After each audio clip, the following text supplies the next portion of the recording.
Chilling up in the kingdom. Chilling with Yahweh Shai and all the brothers and the sisters. Cooling out, having fun, drinking yayan with Yahweh Shai up in the kingdom. Yeah. Who are we? Israel! Then who are we? Israel! Can't be you! Israel.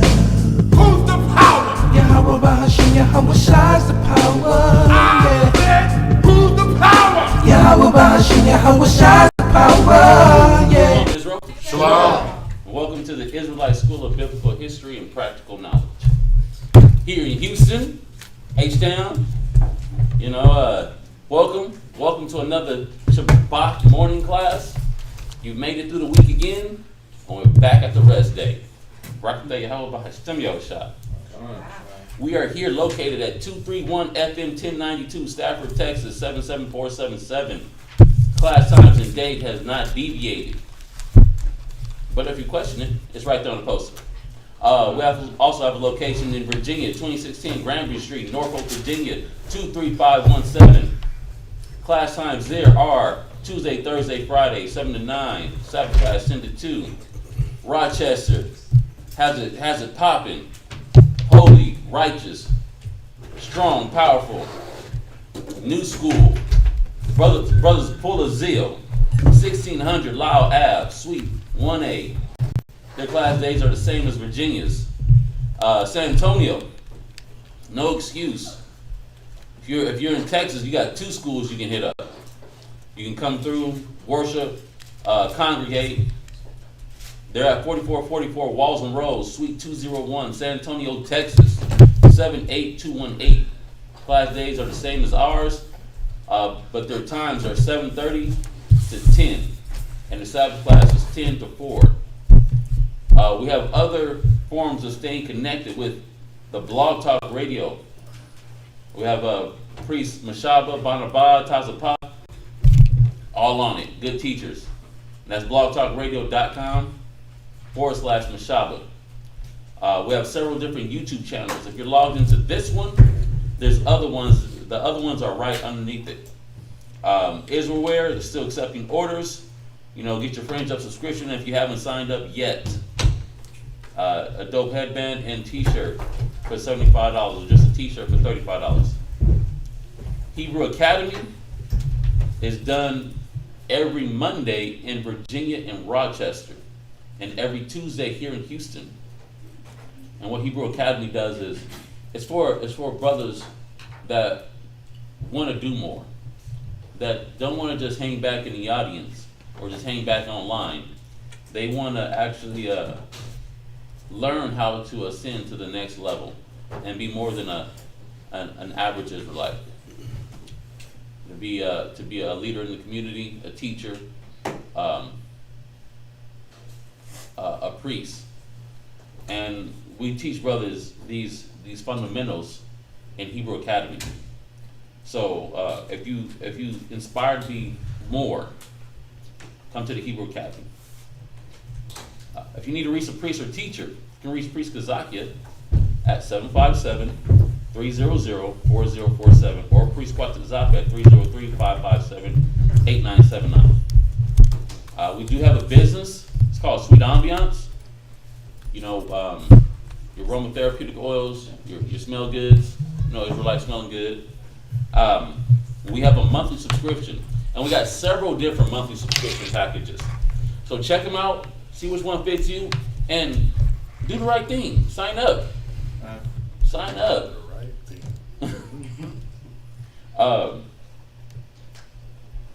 Also, we do have Chosen Creations, and Chosen Creations. What we're doing is we have like customized Israelite armbands, like metal armbands and bracelets, necklaces. So that's very dope. If you haven't seen it, check it out. Our shop on the Etsy store, chosencreations.com. check that out. Or you can get an engraved personal gift for a loved one. All right. If you want to make any donations, you can drop that into the Wells Fargo account or Cash App, or you can Zelle us, and all that info is right there on the screen. If you want to mail anything to the school, books, highlighters, pens, apocryphas, dictionaries, anything that you feel like could help further the educational process of our people, please hit up Priest Quatzazak. He will give you a good address where you can mail these items. And please let us know which school you want them to go to. Houston, San Antonio, Virginia, Rochester, and we'll make sure that you get the right information to where to send them. All right, and that's it for the announcements. All right, let's get right into it. Imagine mo panya pagam. Rise and face the east.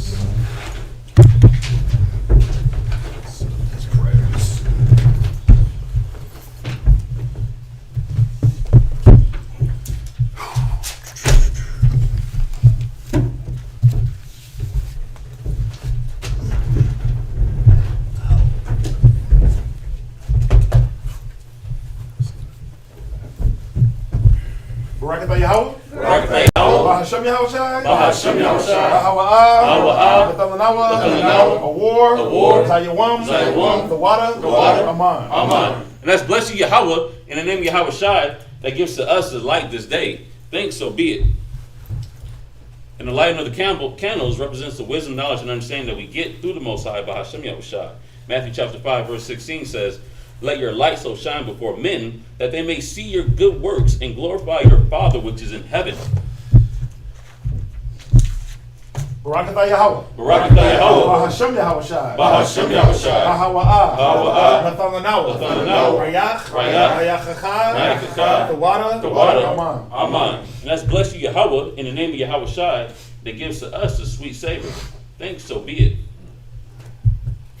The scripture says that, "Let my prayers be set before thee as incense."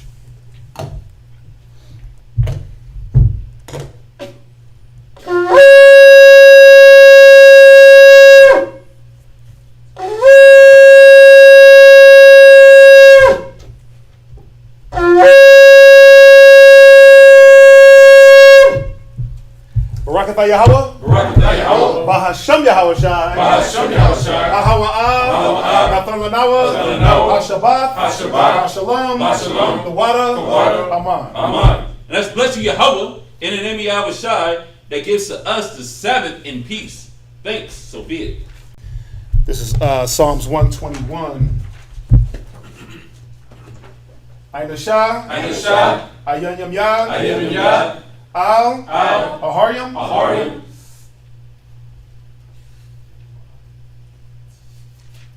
Na'ayah. Na'ayah. Wabawa'ah. Wabawa'ah. Isaiah. Isaiah. Isaiah. Isaiah. Wabawa'ah. Wabawa'ah. Ma Yahweh. Ma Yahweh. Sha'aisha. Sha'aisha. Shemayim. Shemayim. Wa'aratazah. Wa'aratazah. La'ah. Yanathan. Yanathan. Lamawat. Lamawat. Regalia. Regalia. Yala'ah. Yala'ah. Nawam. Nawam. Shashawamar. Shashawamar. Yasharala. Yasharala. Yahweh. Yahweh. Shamaria. Shamaria. Yahweh. Yahweh. Tazalia. Tazalia. Al. Al. Yanyam Yad. Yanyam Yad. Yad. Yad. Hashemash.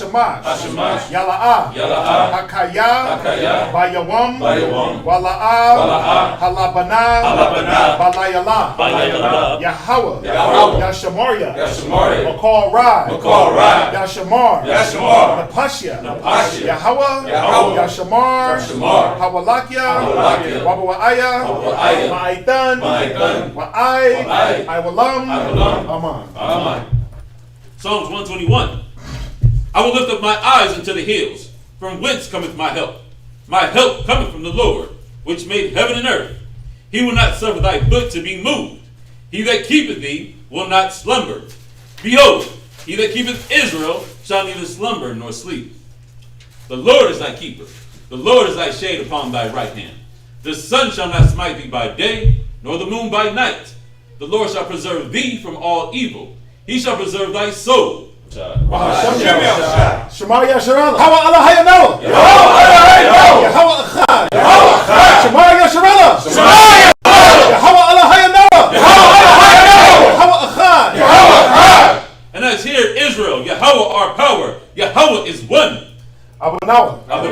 Shemayim. Shabbat Shemayim. Kodash. Kodash. Haya. Haya. Shemka. Ka. Yahweh. Malak Wavka. Malak Wavka. Baba'ah. Baba'ah. Batazaka. Batazaka. Haya. Haya. Aisha. Aisha. Ba'arataza. Ba'arataza. Kawa. Kawa. Haya. Haya. Bashamayim. Bashamayim. Fanlanawa. Fanlanawa. Lacham. Lacham. Kol. Kol. Yawam. Yawam. Wasalach Nawa. Wasalach Nawa. Habawath Nawa. Habawath Nawa. Chasalach Nawa. Chasalach Nawa. Habawath Yenawa. Habawath Yenawa. Wala'ah. Wala'ah. Tabianawa. Tabianawa. Wanasaya one. Wanasaya one. Abal. Abal. Awashai Nawa. Awashai Nawa. Mayan. Mayan. Rai. Rai. Haya. Haya. Laka. Laka. Amalakwa. Amalakwa. Waha'ala. Waha'ala. Wahatha Pa'arath. Wahatha Pa'arath. La'ai La'ai Aman. Aman.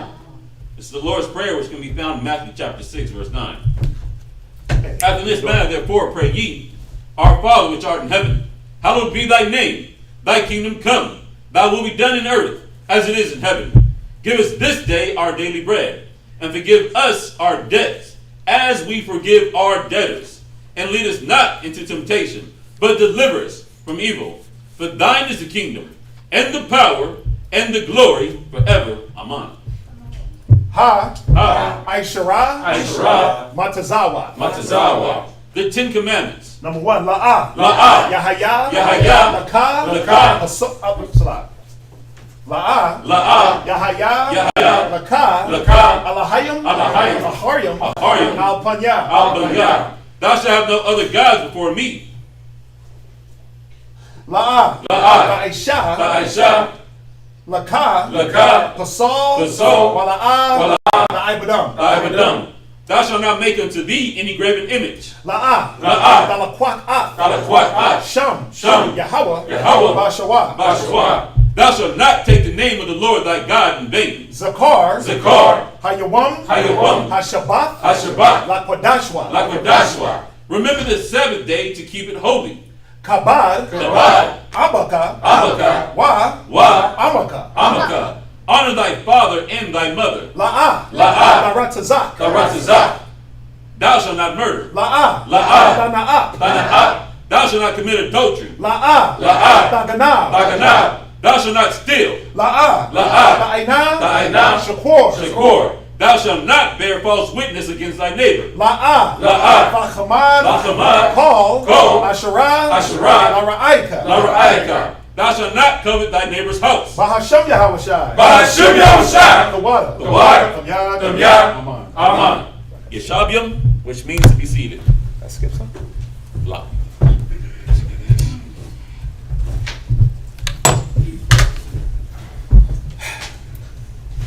Come on. First reader. Let's get it. Unless, what time y'all leaving? In a minute. Read.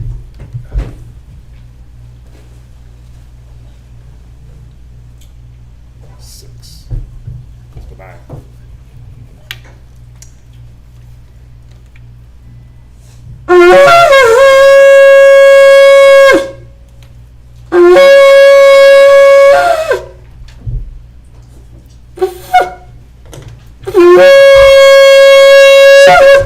Zar shot with the shawl, Yahawada, Ban Yasha Allah. I might you.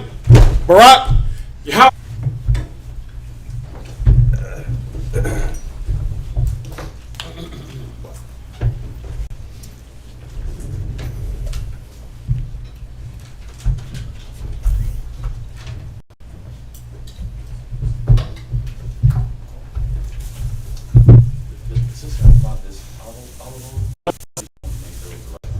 Yeah, perfect. Whoever got that, sister.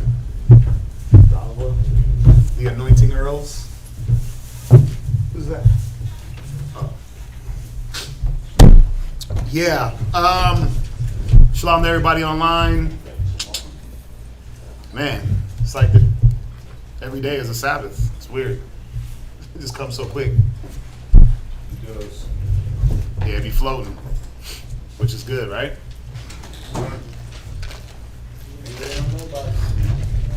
Them long days ain't the way. Long and full of evil.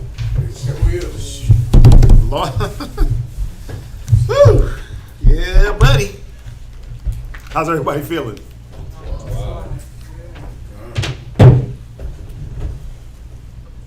Con. class. Shalom, sir. Yeah. Gotta send you gotta send your Sabbath greetings out to the, you know what I mean? Shalom. Yeah. So we're in Leviticus, the 21st chapter. We're gonna, shalom, y'all. Shalom.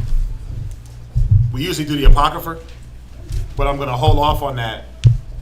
That way, we're like 4 chapters ahead of Virginia and Rochester. So we're gonna hold off on the Apocrypha for the next few weeks to give them the opportunity to get to where we're at. They're at Wisdom of Solomon chapter 4. We're at chapter 8. So I just want them to catch up. That way, you know, we switch. You know, we do camp swaps, right? I go out to VA, or Zion comes here, or vice versa. Kazak comes here.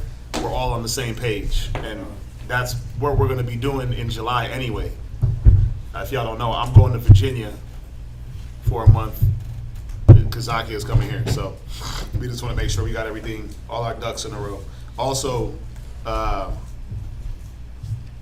there is a summit in July 8th, 9th, and 10th. Israelite Summit in, I think, Raleigh, North Carolina.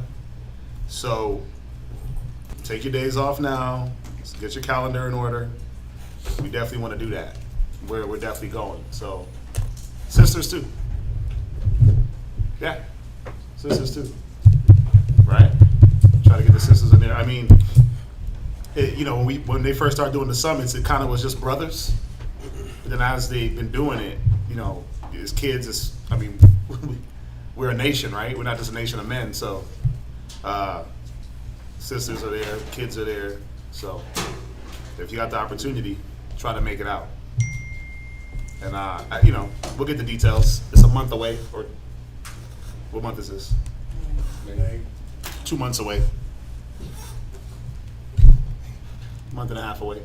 So yeah, I'm just giving y'all the dates. The time is the dates, the 8th, 9th, 10th. The place is Carolina. So plan according. We're gonna probably, it's only an hour away from Virginia. So that's probably where we're gonna be meeting up, in Virginia. And we drive the hour to North Carolina and back for the 3 days. So should be a good time. You get to be in VA and you get to be in North Carolina. Right? So if you thought the truth was just about not doing nothing or just sitting around in one place, we travel. I've traveled more in the truth than I've traveled in the world. I've done way more traveling in the truth, and I used to travel in the world, but I do a lot more traveling now. So, and it's actually worth a damn. It's worth something, right? So yeah, just putting that out there for anyone that wants to attend. Let's hop into the reading. Let's get to Leviticus, the 21st chapter. You're reading to what, the 20th verse? Yeah. Right, so Leviticus 21 and In verse 1. And the Lord said unto Moses, Speak unto the priests, the sons of Aaron, and say unto them, There shall none be defiled for the dead among his people, but for his kin, as near unto him, that is, for his mother, and for his father, and for his son, and for his daughter, and for his brother, and for his sister, a virgin, that is nigh unto him, which had no husband. For her may he be defiled. But he shall not defile himself, being a chief man among his people, to profane himself. right, what would it remove the priests from if they were defiled with the dead bodies? What did that remove them from being able to do? Angela. Going to the temple, go to the tabernacle. Right. It took them out of being able to do their daily duties, that daily ministering. And just think about it. If somebody was dying every single day, and then I got to go deal with this dead body, they would never be able to do no work. They would never be able to do their duty as far as ministering, sacrifice, praying, being at the temple, and also let's be real about it. Remember when the man came to Christ and said, "Let me go bury my people." And what did Yahushua say? He said, "Let the dead bury the dead," right? Because not that death and burial. Remember, think about this. Think about the concept of burial. Remember we went over that class? How that custom of burial was something that was something that we did. We held that in high esteem to bury our dead, right? To not be buried was a curse. So to bury our dead, that was held in high esteem. But why would Christ say, "Don't worry about that. Let them over there do that"? Was it that the burial wasn't important? Hey, what is that? Huh? What? Oh, I thought you had toys up in here. I was about to go off, bro. Why would he say, let them go over there and do that. You follow me. Was it that he was disannulling burial? Was it that it wasn't important?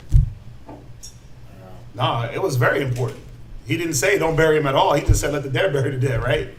But what it was that was going to get taken care of regardless. That wasn't the priority. The priority at that time was to follow Christ. The priority for the priests was to stay on top of their duty, right? The more they're on top of their duty, the less people got to die. Think about that. Why were we dying? Why were they dead? Cats was getting caught up in their sins, right? Amongst other things. But if the priest stayed on top of their thing and did the ministering and did the prayer and did the counseling and all those things that are needed, that would stop a lot of the death that was happening in Israel. So he said, listen, you're not gonna go out of the way for just any old body. Here's the people that would take the precedence for you to be able to step back. You see that? These are the funerals you're gonna go attend. Basically, you're not gonna attend every single funeral because then how could you be used, right? Yeah. So, sister, brother, 12, right? So go ahead. So he's laying it out here. The priest's life was, man, think about it. The priest's life, they had a lot of high standard. And they had to hold themselves to a higher level than just the regular common people. Right? So think about it. Even us sometimes got to make those sacrifices and say, like I remember my cousin passed away like maybe 3 years ago, and I didn't go to the funeral, right? 3 years ago, what was going on? Kazak had just went to VA, right? So I'm dealing with the camp, and I'm new in the position, and all these things are happening, and I think this was like the height of just everything, trying to divide my attention. And I didn't go, right? And I didn't feel bad. I knew why I couldn't go. I was busy. And it's funny because one of my aunts, she hit me up on like Facebook the other day. She lives in Jamaica. I haven't talked to her I haven't talked to her probably in 30 years. Since I was a kid, like maybe 8, 9, last time I seen them. And the first thing she asked me, she said, "Why didn't you go to the funeral?" And I'm like, damn. And I thought about it, and I'm like, what the hell was going on? Like, yeah, I didn't know what was really going on. I couldn't recollect at the time what was happening, why I didn't go. I said, obviously if I didn't go, I was busy, but just even making those hard choices to know when you can't break away to go do what everybody else is doing. That discipline, right? That obedience is hard. It's hard sometimes because you want to be there with your family, you want to show that support, right? But then I look at it in this way. I say, okay, I can go sit at this funeral with y'all or go do all these other little activities with y'all, right? But then it's almost like what I'm doing here is going to be more of an effect than being at a funeral. Or, you know what I mean by that? Like, I can reach more people because, yeah, at the funeral, you ain't teaching nobody, you ain't dealing with nothing really. You just, you're hugging and kissing and crying and oh, I haven't seen you in a long time, and, But this is more effective, right? This is going to hold more weight in the long run than showing up to funerals or, like, my cousin's getting married. She's having a wedding. What month is this? We're in May. She's having a wedding in a few days, and everybody's on me like, you gotta come. We want to see you, the kids, and I'm just like, I can't do it. I'm busy. You know what I'm saying? Like, who doesn't like a good wedding? Who doesn't like a little eating, a little drinking? But at the same time, we know we don't get down with the weddings like the way they do them and things like that. And I think sometimes a greater example is to keep yourself back from certain things to make them just wonder, how come you didn't show up? Right? How come he didn't make the time? And that'll hold greater weight than giving into what they want you to do. Because now they got to ask a question. Like, I'm sure I'll talk to my cousin and she's like, how come you didn't show up? And I'll be like, listen, this is what it is, right? And it'll be able to maybe do a little bit more for her than showing up and eating and drinking and partying. Right. You see what I'm saying? So the priest's life, it was it was that life of abstinence that's what's going to keep us. That's what's going to keep us from making all the common mistakes. And if the scriptures say that we're all a nation of kings and priests, right? The ones that know, us in here, we got to try to live that life. It sucks. It's hard sometimes, and it's not that it sucks. It's just that the pulling of the people around you. Right? Come over here with us and do this. Come on over here and do this. And, it's a constant. They always got something going on, but they forget you always got something going on. Right? They don't realize how important, and I think that's what the part is. They don't realize how important your job is. They don't, like, my family don't realize how important my job is. They just think, sometimes I don't know what the hell they think. They don't, I don't know what they think or what they know, and they only know as much as I give them, but they know what it is I'm doing, but I don't think they hold it in a high level of importance like how we hold it. Right. So what happens is their events and their things become more important than what somebody else got going on. But we always got to show them that this is more important in the long run because this is what's gonna save you. Your wedding, your funerals, your get-togethers, your brunches, all that so-called fun stuff. That ain't gonna save in the long run. If you ain't got the Bible with your wedding, what's the point? If you ain't got the Bible and you get married, what's the point? Right? What's the point? There's no point, right? And held in high esteem the things that we do, the world would be a lot better off. So, the Most High is setting these priests in order and showing them that, look, the job, the dedication to the job is more important than just not being dedicated, just not making yourself available. The availability, the ability to be resourced at any time, that's more important. That's more important than going to some funeral or going here or going there, in at those times. So go ahead, read on. Leviticus chapter 21 and verse 5. They shall not make baldness upon their head, neither shall they shave off the corner of their beard, nor make any cuttings in their flesh. Right, because the priests, the one of the signs of mourning was that you could cut your hair bald. you can shave off your hair. If you were mourning, remember Elisha, when he was mourning for Elijah, what did he do? He shaved off all his hair, and the kids teased him. And then he sicked the beard on them like a dog and ripped them to shreds.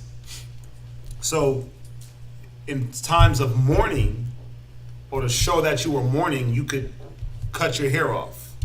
But the priests couldn't do that. They couldn't cut their hair, they couldn't cut the beards, they couldn't do any of that. Go ahead. Verse 6. They shall be holy unto their power. They always had to stay separate regardless. They always had to be consecrated for the job. They always had to be ready to perform in the holy things. So you couldn't think about it. You shave your hair off to mourn somebody, but that hair takes forever to grow back. So you just gonna be up there doing the priest duty just bald? Mosai said, nah, you ain't doing that. You're gonna stay looking the part, thinking the part, being the part in all circumstance. That's how we gotta do it. Through all circumstances. If she's tripping, if he's tripping, if the world feels like it's crumbling down in your shoulders, if it feels like you're about to implode, guess what you gotta do? You gotta bear it. You gotta bear it, and you gotta walk as if ain't nothing going on. That's a tough thing to do, but we gotta do it.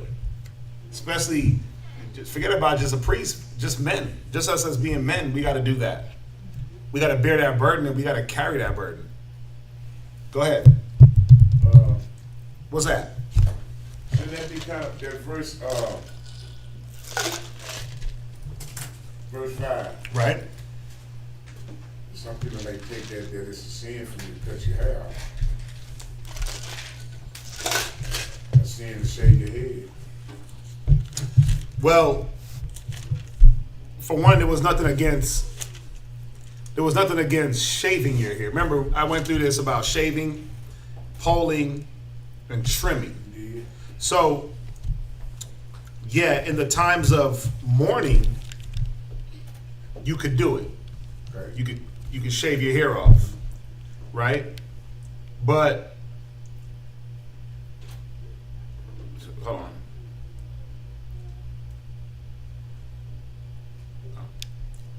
Right. What was I saying? Right. In the times of mourning, you can do it, right? But if you're doing it outside that, then that's where it would be wrong. If you're just doing it for style or for fashion, then it would be wrong, right? But in the times of mourning, you could shave your hair. But explain to me what you're saying, Okay, so I can be clear. So we shave on our head, Right. okay? But I got a big one. Right. And it looks very funny with just some hair going right here and doesn't sit down. Okay? Oh, I see what you're saying. No. Well, this is the thing. Think about this. Think about this. In the technicalities of the scripture, what is considered your head? It's considered my head. Yeah, what is considered your head? What would be considered covering your head? Oh, putting a head or The crown. right. Like right now, we got headbands on. Is our head covered? No. It's on our heads though. Huh? Right. So, like me and you, we the same, right? We Right. got the lack of follicle, right, at the very crown of our head, I leave you back there. right? Right. Everybody laughing gonna catch up. All the brothers laughing gonna catch up. So think about it. The scriptures say not to make baldness on your head, right? Because you're talking about shaving it even, right? Right. But you're already bald. I got you. So how could you make it more bald if you're already there? I got you. So when you go back to Leviticus, right? Because that's in the chapter with the leprosy. We went over it. That's a chapter with the leprosy, right? Because it talks about a man being forehead bald, Come. right? You brought it back to my remembrance now. Yeah. When you said that, I got you now. Yeah, so it's like the brother one time, he was trying to go to war. He was like, because he tried to bring that out, and I'm like, but your head is covered. Because he had a headband on, he had to sit down. I was like, technically, then your head will be covered. if because he was trying to go to war about what the head was, like what it was talking about as far as your head, Right. right? The crown. It's about the crown right here, right? But you can wear the headbands. Priests wore them, and he had the headband on. I said, well, then technically you breaking the law because your head is covered and you preach it, you teach it, right? Or I forgot how the conversation went, and he just had to sit down because he figured it out. Like, oh yeah, damn, I would be in the wrong, right? But if it's already bald, and then you shave the sides down to make it look a little bit more even. Right. Ain't nothing wrong with that. Yeah, because you're already bald. Like that's now a physical condition of you. But it's one thing if you took a shaver and cut out the middle and just said, "Look, I'm bald, y'all." No man in his right mind is doing that, right? Yeah, because I be told I look homeless when I did mine go all the way out. Oh, I was looking at some photos yesterday. I was going through my phone and I looked. I was like, "Oh wow, I can't do that no more." When that thing be growing out, because I let everything grow. The beard, the size, I just don't care. I get into like a 6 month I don't care mode. Yeah, it just be like mustache into my mouth. Everything I eat gets on the mustache. Done. You drink it, it's just a wet mustache. Yeah, sometimes I just don't care. I'm just like, man, I ain't got time. It's not even I don't care. I just don't have time. Shaving and grooming, that's time intensive. It is. And sometimes I don't got time. I don't have time to sit there in the mirror and do all that when there's other pressing things that I got to take care of. So if y'all see me looking crazy, it's not because I want to look crazy. It's not because I'm getting old and senile. It's because I just ain't got time. But if I shave it down to make it, yeah, Con, thank you for reminding us. The water for the reminder, brother. Says the man with the full glorious head of hair. Right. Telling y'all, hey, y'all laughing. A she-bear might not get you, but baldness might hit you. Oh, yeah, Mike. You better be careful. Start thinning. I Start getting real thin. I used to laugh about it. I used to laugh at my dad. And then I remember one day I pulled up on him. It was summertime. And I knew my hair was thinning. And he looked at me and he laughed. He laughed at me. I was like, "What's up?" And he was like, "Yeah, you losing it." Because you could see more I had just got my hair cut. Where you could tell when the light hit it a certain way, you could see like, oh yeah, it's more scalp. It's more scalp there than follicle. There ain't enough follicles covering up that scalp, son. And he said, see, it caught me early. He started going bald at like 17. Wow. I didn't start getting hit till in my 30s. Yeah, I was in my 30s. Yeah, I was in my 30s. So I thought I was about to ride the train on home. Wow. You know what I'm saying? Glorious locks. No, I got hit. I got hit. I ain't had no gray hairs. I ain't have none of that. And then I get here. I remember when my beard used to be black. Pure black. I remember it too. Yeah. Hell nah. Not no more. Bruh, it's that life. It'll make you drop hair and drop grays. Sir. Right? So yeah. Remember, if you're, and let's go there real quick, just for everybody to understand. No, it's not that far down. You said Leviticus 3? Oh, I'm sorry. Never mind. I was thinking something else. Yeah, this is in the signs of leprosy. This is in Leviticus, this is in the 14th chapter. Let's see here. 14 or 13. 13.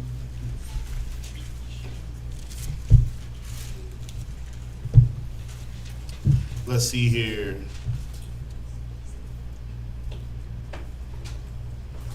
You going to leprosy, sir? Yeah, Leviticus 13 and 40. Somebody read that. Leviticus chapter 13 and verse 40. Right? And the man whose hair is falling off his head, Right? he is bald. He's what? He is bald. Yeah. You're already bald. Your hair has fallen off. Right? Now we know that. Let's think about this. Is it saying that your hair completely already falls off? No, because we see throughout all society of any man whose hair has fallen off, it's usually from what? is usually from where? It's from the back to the front, right? It starts to fall off. Some men, even Romero, he tried to hide, right? Romero tried to hide, bruh. No, we gotta invite him into the club.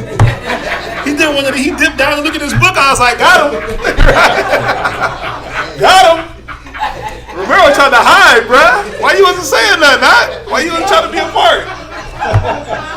Listen, bro, we got a seat for you. It's all good. It's all good, man. Come on in, right? It's more of us than them.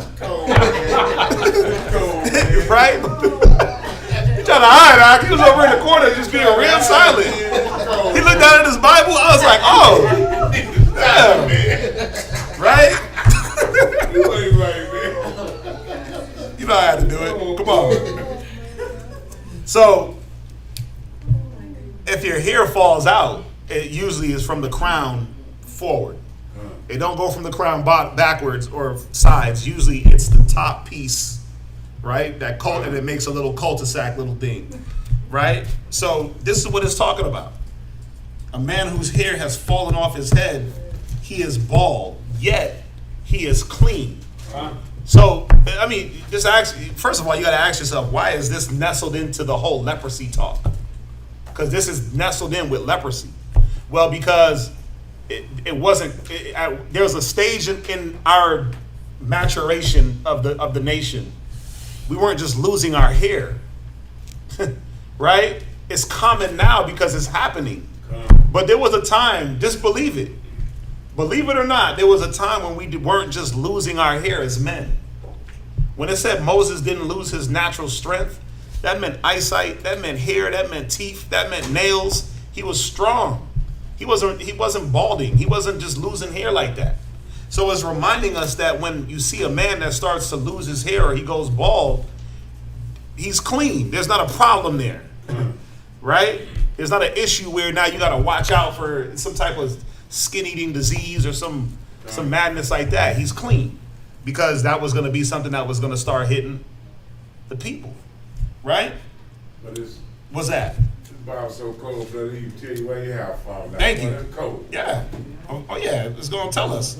Wow. Read 41. Verse 41.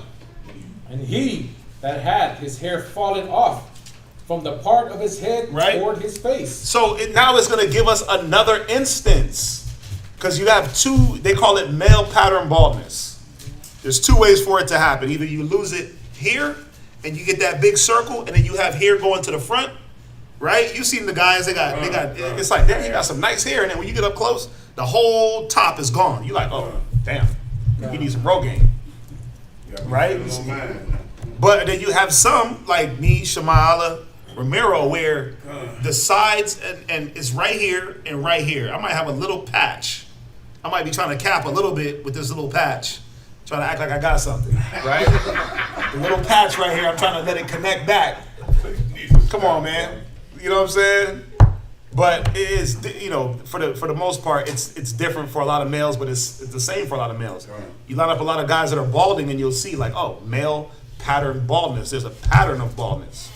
So now it's going to come in and show us about a man who loses his front hairline. The hairline, right, from here back. Go ahead, read it. He is forehead bald. Right. So now you got a bigger forehead than you really do, right? Yeah. It's just more forehead. He's forehead bald. Right. All this is gone. Boom. Right? Go ahead. Yet is he clean. Yet is he what? Is he clean? Go ahead. And if there be in the bald head or bald forehead, right, a white reddish sore, right, it is a leprosy sprung up in his bald head. So now it's giving us how you can detect the leprosy in that baldness. If there's sores, then it would be considered a leprosy. You got to set them aside to check to make sure that's not spreading or some type of disease. But it's letting us know you lose the forehead, you lose the hair from the back to the forehead, you're bald, you're clean. You're already bald, so you can't make it more bald. I got you. Y'all got that? My dad was bald at the top, but I think I'm going to make it glorious locks. Oh, Moshe. Yeah, Moshe, you ain't got nothing to worry about. You just take some from the beard and glue it right up there when it's time. If you need to, you know what I'm saying? You can just glue it right on, or you just borrow something from LJ. I'm trying to get my kids to donate a follicle or two. They got enough. It just don't match. It wouldn't match. Right? So with Benaiah, he can give up a lot of follicles. Right? But y'all see the point. So going back to what you're saying, as far as grooming yourself now and making it even when I cut mine and make it even, I still don't shave it down to the skin. That's the one thing I don't do. I don't shave my hair down to the skin. I'll just get like one of those rotaries or whatever, Right. and just even it out. You can still when you do like that, you can still feel the pricklies. You can, that's how. Yeah, so there's still a way to groom yourself, be within the law, and still, look groomed. Nothing wrong with us looking groomed, and nothing wrong with Israelite men being groomed. Don't think that the Bible is about us being bums and looking weird and looking crazy. I know sometimes I might be looking crazy, right? But as long as I don't smell bad and my clothes are clean, I think I could escape with a little extra hair on my head, right? So, yeah. Now, again, going out and just shaving your hair off for no crazy reason at all, that will be considered against the law, Yeah. right? Can I Yeah, go ahead. You had and y'all probably seen it like back in the day, especially like on Catholic statues and posters. They had this thing that they did. It was called the tonsure, and I'm reading this article where it says the Vatican had abolished it. But the tonsure, if you look it up on your phone, you'll see like the Catholic priests where like they'll just have hair like this around here. Oh, kind What That's do they it. do? Cut the sides off? Nah, they'll cut the crown, and then they'll just have hair here, but like down here is cut too. It was like literally just like their hair looked like a headband. They got it in movies. Yeah, you got it in movies. Damn. Let's go. Yeah, it's called a tonsure if you look it up. So when you look at that, you can see what the Most High was talking about in the scriptures. He didn't want us to look like that. Oh, You see what I'm let me saying? see. Yeah. You can see like the different tonsure haircuts. Oh, yeah. They would literally. Ooh, that's bad. Yeah, they would literally cut their hair off, and imagine my hair. There's a band that goes around like this, and you shave the bottom and you shave the top. Yeah. Wow. And I just got a line of hair going around like a headband. It's gone. Most High didn't want us look. doing those haircuts. Ooh, Tim Tebow Tim even did it. So you can see it. oh wow. But see, when they did Look, it, you gotta look this photo up. Look up Tim. Tim Tebow, Tonsure. Yeah. But the cool part is when they did it for some type of religious ceremony that they were about to do. Yeah. But obviously it's against the scriptures because the Most High never told us to bald our heads, especially not like this, for any reason. You see what I'm saying? Because the Canaanites would do that. See, this is Canaanite worship. The Canaanites would do that, and they would sacrifice that hair to their different deities and gods. You had Bacchus, the god of revelings and banqueting. And see, look, I'm sorry, but even the Jewish people got a little custom Yeah, they cut where they cut out the top right here. They let the little locks flow down, and they wear the yarmulke. So you cut the crown of the hair off just to cover it, just to grow long locks on the side. It's weird, right? With all those things, that was you signifying that you're sacrificing to another god, because they would take that hair and sacrifice it. Wow. Bacchus, the god of reveling. Look it up. They would he's the one that wore like a little wreath of ivory in his hair, and he was a transsexual god. Oh. He looked like a man, but he was female tendencies and characteristics. Yeah. Oh yeah. He's also part of the birthdays that we worship. He's in there. Yep. Oh yeah. Dang, they in there. yeah. So that's It's a lot of good photos. I mean, I don't know if y'all can see this, but look. Wow. You see how he cut the whole thing and just left a band of hair? Oh, she got the good photos. Yep. Put Tim Tebow in there. Put all your Catholic little molesting priests. these look like Jewish. Put all your little Jewish molesters, little circumcision bloodsuckers. Put them all in there, because that's what they are. And they're showing you that's what they're on by just a haircut. Think about this. Just a haircut can tell you what a man is about. That's deep. That's true. That's why we ain't supposed to be running around with certain haircuts.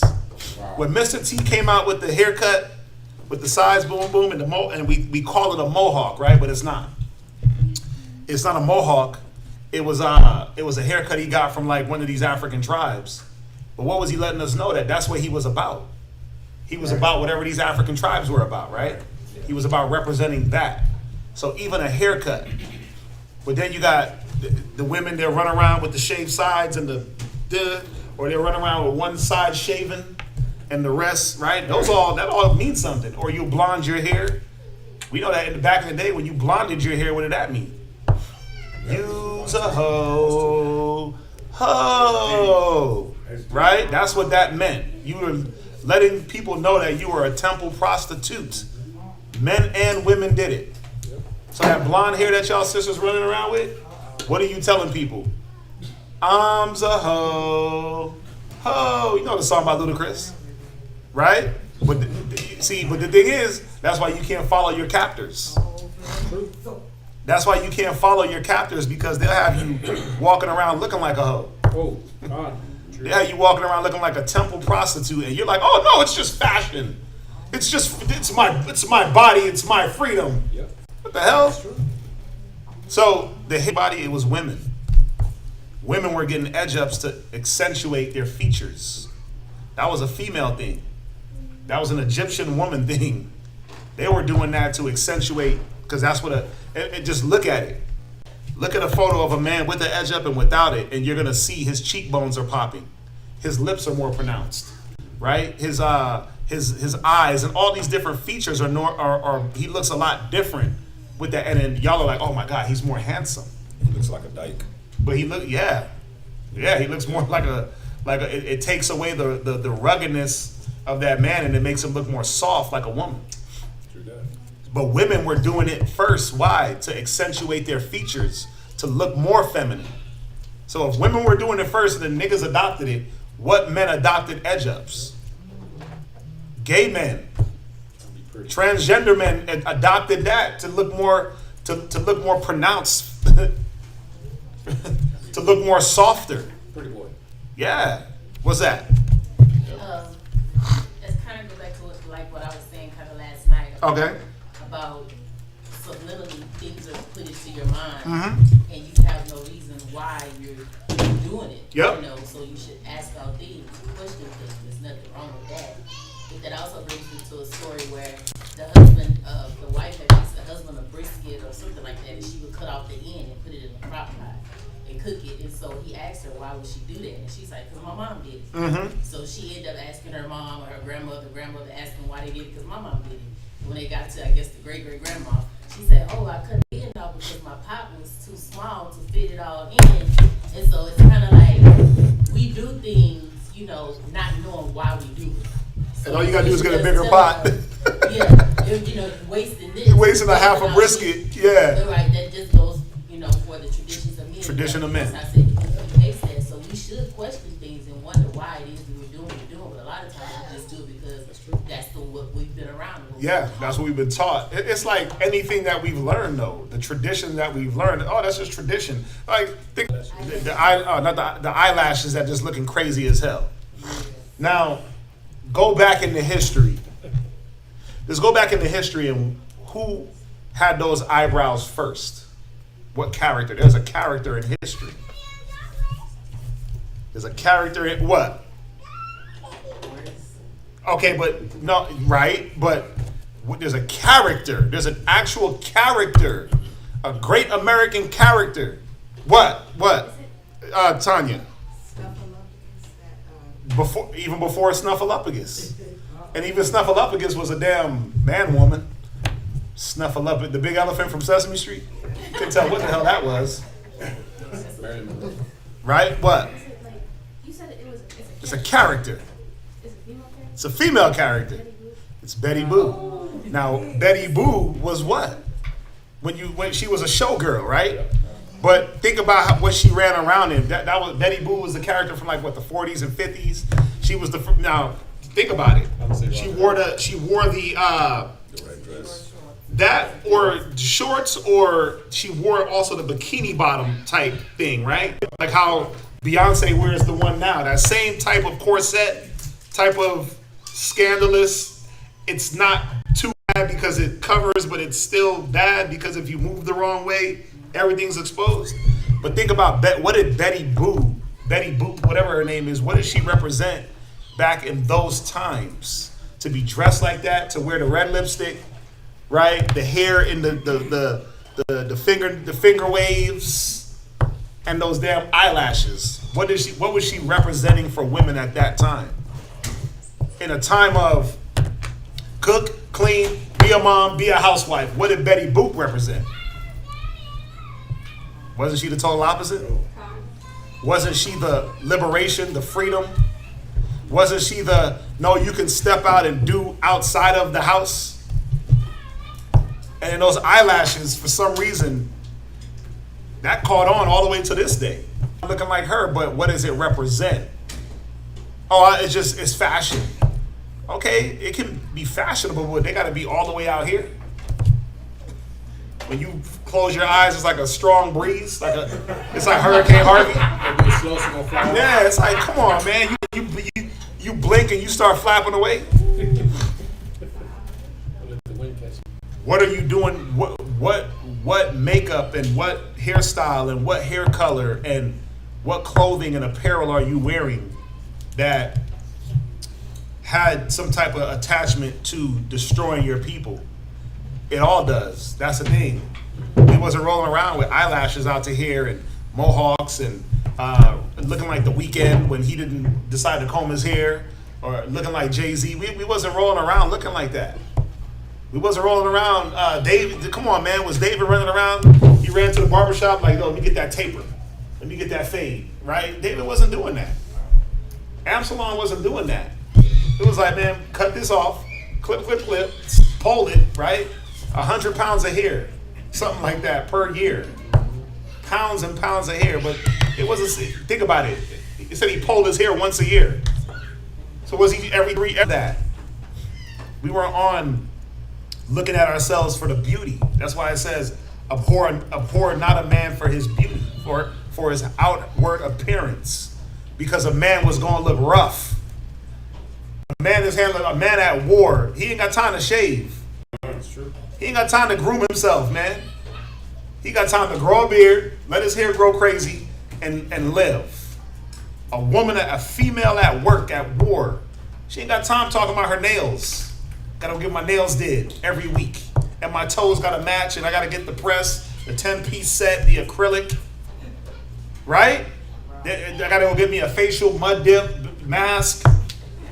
Like, I'm not saying not to pamper and to take care of yourselves, but that wasn't a constant thing that was on our mind. A man wasn't getting a woman just because she was good looking. It wasn't just about that. What else did you bring to the table? A woman wasn't getting a man just because he was handsome. What else did he bring to the table? As a man, did he bring being a man to the table? Did she bring being a woman to the table? And if not, we couldn't deal. We weren't on her looks. We weren't on his looks. But just remember, the way you look, it shows what you're about. It shows what you represent. All right? So just, just look at all the little hairstyles that they got all our people running around with. Just look at them. They came from somewhere. They didn't make them up. All these dudes that all of a sudden they want to do the, what's the hairstyle? What are they doing now? Yeah, me neither. I see blue hair. Huh? Another hairstyle? Yeah, what's the hair? What's the thing? All kinds of fade, outside blue. fade, booty fade, all kinds of fade. I mean, come on. Ball fade. All fades, military fade, right? You know what the thing now about today is it's not like necessarily just one particular style. Yeah. Like, you know how back then it'll just be like you rocking Jordans or you rocking. It's a mashup. Like right now right now everything is just so carnal and about everybody just accepting their appearance. You know what I'm saying? It's just about everything now is just about the appearance and the outward. So everybody's trying to be different. So it's not like everybody's not looking the same anymore. Everybody's literally looking different, but somehow they still all look the same. Because I remember there was one time, maybe a couple of years ago, it was about getting the sides cut down, having the top and then using the little sponge to get the curl or to get whatever style on the top, or just let it go raggedy. Yeah. You know, it was like the bum, like the bedhead, just wake up and look like a bum. Yeah. That was a style. Think about that. Wake up and just look bummy. That was a whole style for like 2 years, where nothing matters. You ain't got to iron. You ain't got to match. Nothing is freelance. Whatever you want. You ain't even got to wash it. Sniff and go. Cold. Yeah. Go work in that mall and you'll see all the different trends, and you like, damn, where y'all get that from? Y'all don't even iron? Anyway, let's jump back. Right? Let's jump back. But that's why you kids also got to understand, what are y'all following? You young teens. Right? Yep. Move right out the way so I can point at them. You got to know what you're following. You got to know what trends you're following. And you got to, it's in your best interest before you dive into something. Let me look into this and see where this came from. What's attached to this thing that I want to give myself to? Right? And at least understand what you're going to get into before you get into it. Remember, the spirits don't care what you know. I'm going to say it one more time. The devil, I'm going to use this word now. The devil, Satan, Hashatan, the evil deceiver, don't care what you know. He don't care that you don't know. He's banking on you not knowing. He's banking on you saying, oh, it looks so cute and fun. Let me try that. That's what the devil, Satan, whatever you want to call him, that's what they bank on. Is that your ignorance and you being naive and you not looking into your well-being. It says a wise man look well to his going. They're counting on you children. You just looking at things, face value. Oh, that's so cute. Let me try it. Oh, that looks fun. Let me dive in. That's what they count on. By a raise of hands, who got like that? Not knowing. Oh yeah. Hell yeah. You got with the no experience in your early life. Right? Damn, I didn't know. I wish I would have known, because that's all you say now like that. Wish I would have known. Right? We didn't have the tools at the ready that y'all have to be able to look well to your going. And to make sure that what I'm about to dive into ain't got attachments to devils. All the Vampire Diaries and all that crap that y'all watch, go into that. Yep. There's really people out there drinking blood and thinking that they're about to make people immortal. Yep. So when you go out and you get fake fangs and you go out and you put the posters on your walls and you start to give yourself to that lifestyle, that's what you're going to be about. That's what you're going to represent. That's what Satan is banking on. He don't even care if you really believe in it. He just wants you to represent it a little bit, just in your mind. Hold that representation, and he'll do the rest. He'll do the rest. He'll make sure that the white witches, he'll make sure that they're there at your school, ready to indoctrinate you. He'll make sure that they got something on where it's like, oh, I see that on Vampire Diaries. What's that? What does that mean to you? And then you get into a conversation. Next thing you know, you want one. You on Amazon ordering all the paraphernalia. It's easy. It's easy. They just bank on you just being ignorant as hell. Like in the 80s? Like in the 80s, you used to have the vampire, you get the vampire teeth and put them in your mouth. Right. Yeah. Walking around like you didn't know what you were doing. You didn't know what you was doing, what you was representing. Yep. But now we're in the age of information where at the ready, your thumbs is like little processors. You can dial it up on the Google, right? And it'll be right there to tell you, you shouldn't do this, young girl, because this is going to destroy your spirit. Young man, you shouldn't dive into this because this is going to destroy your outlook. Or you could say, you know what? I'm going to do it anyway.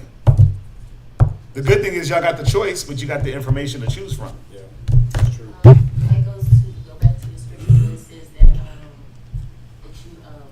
steer from the very appearance of people. Yep. Thank you. Knowing it. So when you go in the book of Maccabees, how even they said just eat something that will be lawful to you, but make the people think that it's unlawful. It's unlawful. Yep. And they stood, and died to their death because they didn't want to offend the other people or the other people to see that we're going along just to get along, even though they really that's what it does. So even in just doing things just because, you know, I know it's not that. I'm just act like I'm taking a shot, but I'm not taking a shot. That shows other people that that's what you're going for. So you have to stand on what it is you believe in, you know, across the board, whether they try to slide something into you, whether it's right, wrong, whatever. But just even just steering from the very appearance of it is what they did in times of old. Because as soon as I see it, and I see that you're about it, I'm going to inquire. It's all about imagery. This society is about imagery, outward appearance. Yeah. Right? So if I can appear, put something in front of you for you to look at, you're going to question it. You're going to ask about it. You're going to inquire about it. That's what they want from y'all. Y'all, you, Justice, your pa, London, Benaiah, Noah, Elijah. Why are they not up here? Get them in here. Oh, Elijah, you don't. Oh, yeah, I guess. Y'all get in here and come sit down. What are y'all doing? Oh, come sit down, bro. Get a bar of this. They're counting on these kids.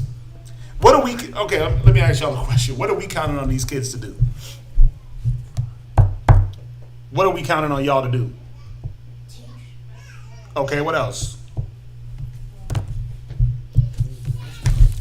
What else? You're right. Be a leader. Mm-hmm. Right. What else? Help. Okay. What else? Let them answer now. What?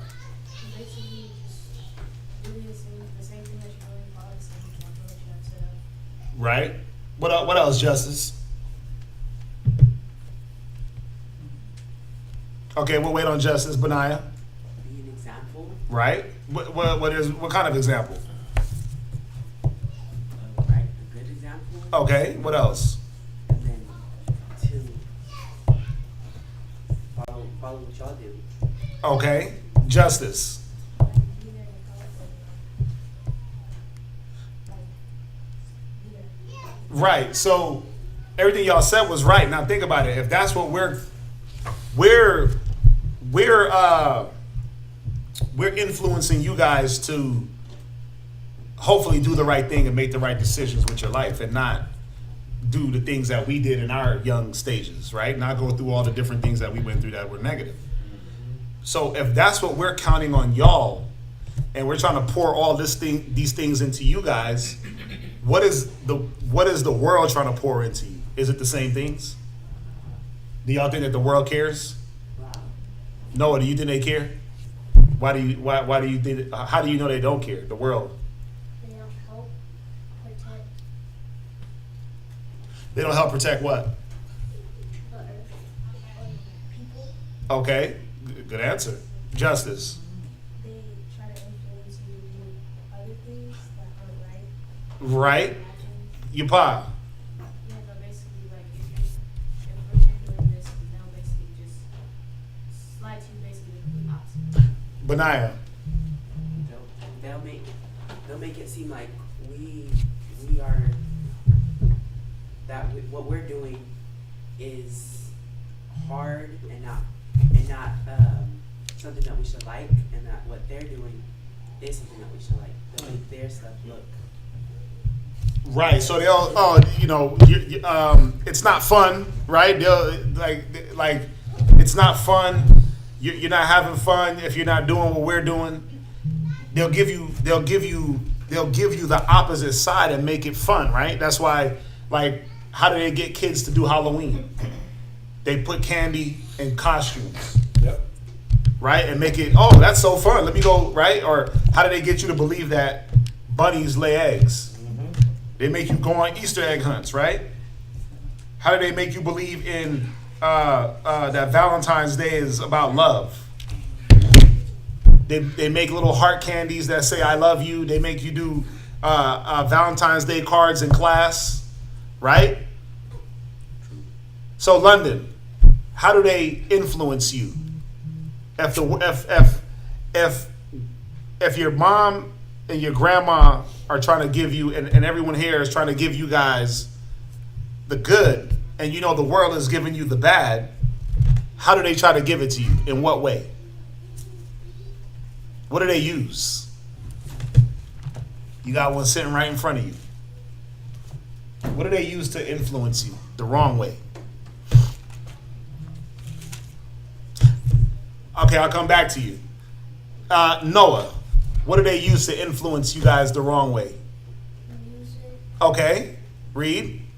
and So that's one. Now London, give it a try. What else do they use? He said music. That's right on the money. So what else do they use to influence children the wrong way? Phones, right? But what about the phone? How old are you? You got social media? What you got? You got TikTok, Snapchat, Instagram, Facebook, TikTok. What's the other one? I missed one. What you got? Which one? You got TikTok. Okay. Y'all, you know she got TikTok? She's not supposed to. Ooh, read. So I just put her all on blast. See, I love it. So now you got to go through her phone and delete that. Do they know you got TikTok? Does your mom know? She deleted it before. Uh-huh. Okay, well now y'all know she got it. You see, that's what, I love this, right? We're gonna open up these brains. We have to open up these phones too, right? So think about it. What do you? Let me ask you a question. What have you learned from TikTok?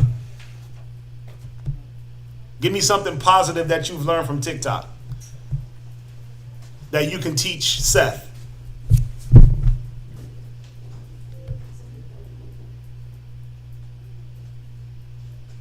Okay, let's let her think about it. Give me something that positive that you've learned from social media. I'm gonna show y'all something. How to take care of my dogs, but that's it. Okay, right? Now, this is the thing. Is all social media bad? Like right now we're on social media. YouTube is social media. So is all social media bad? It's what you're watching and how much of it, right?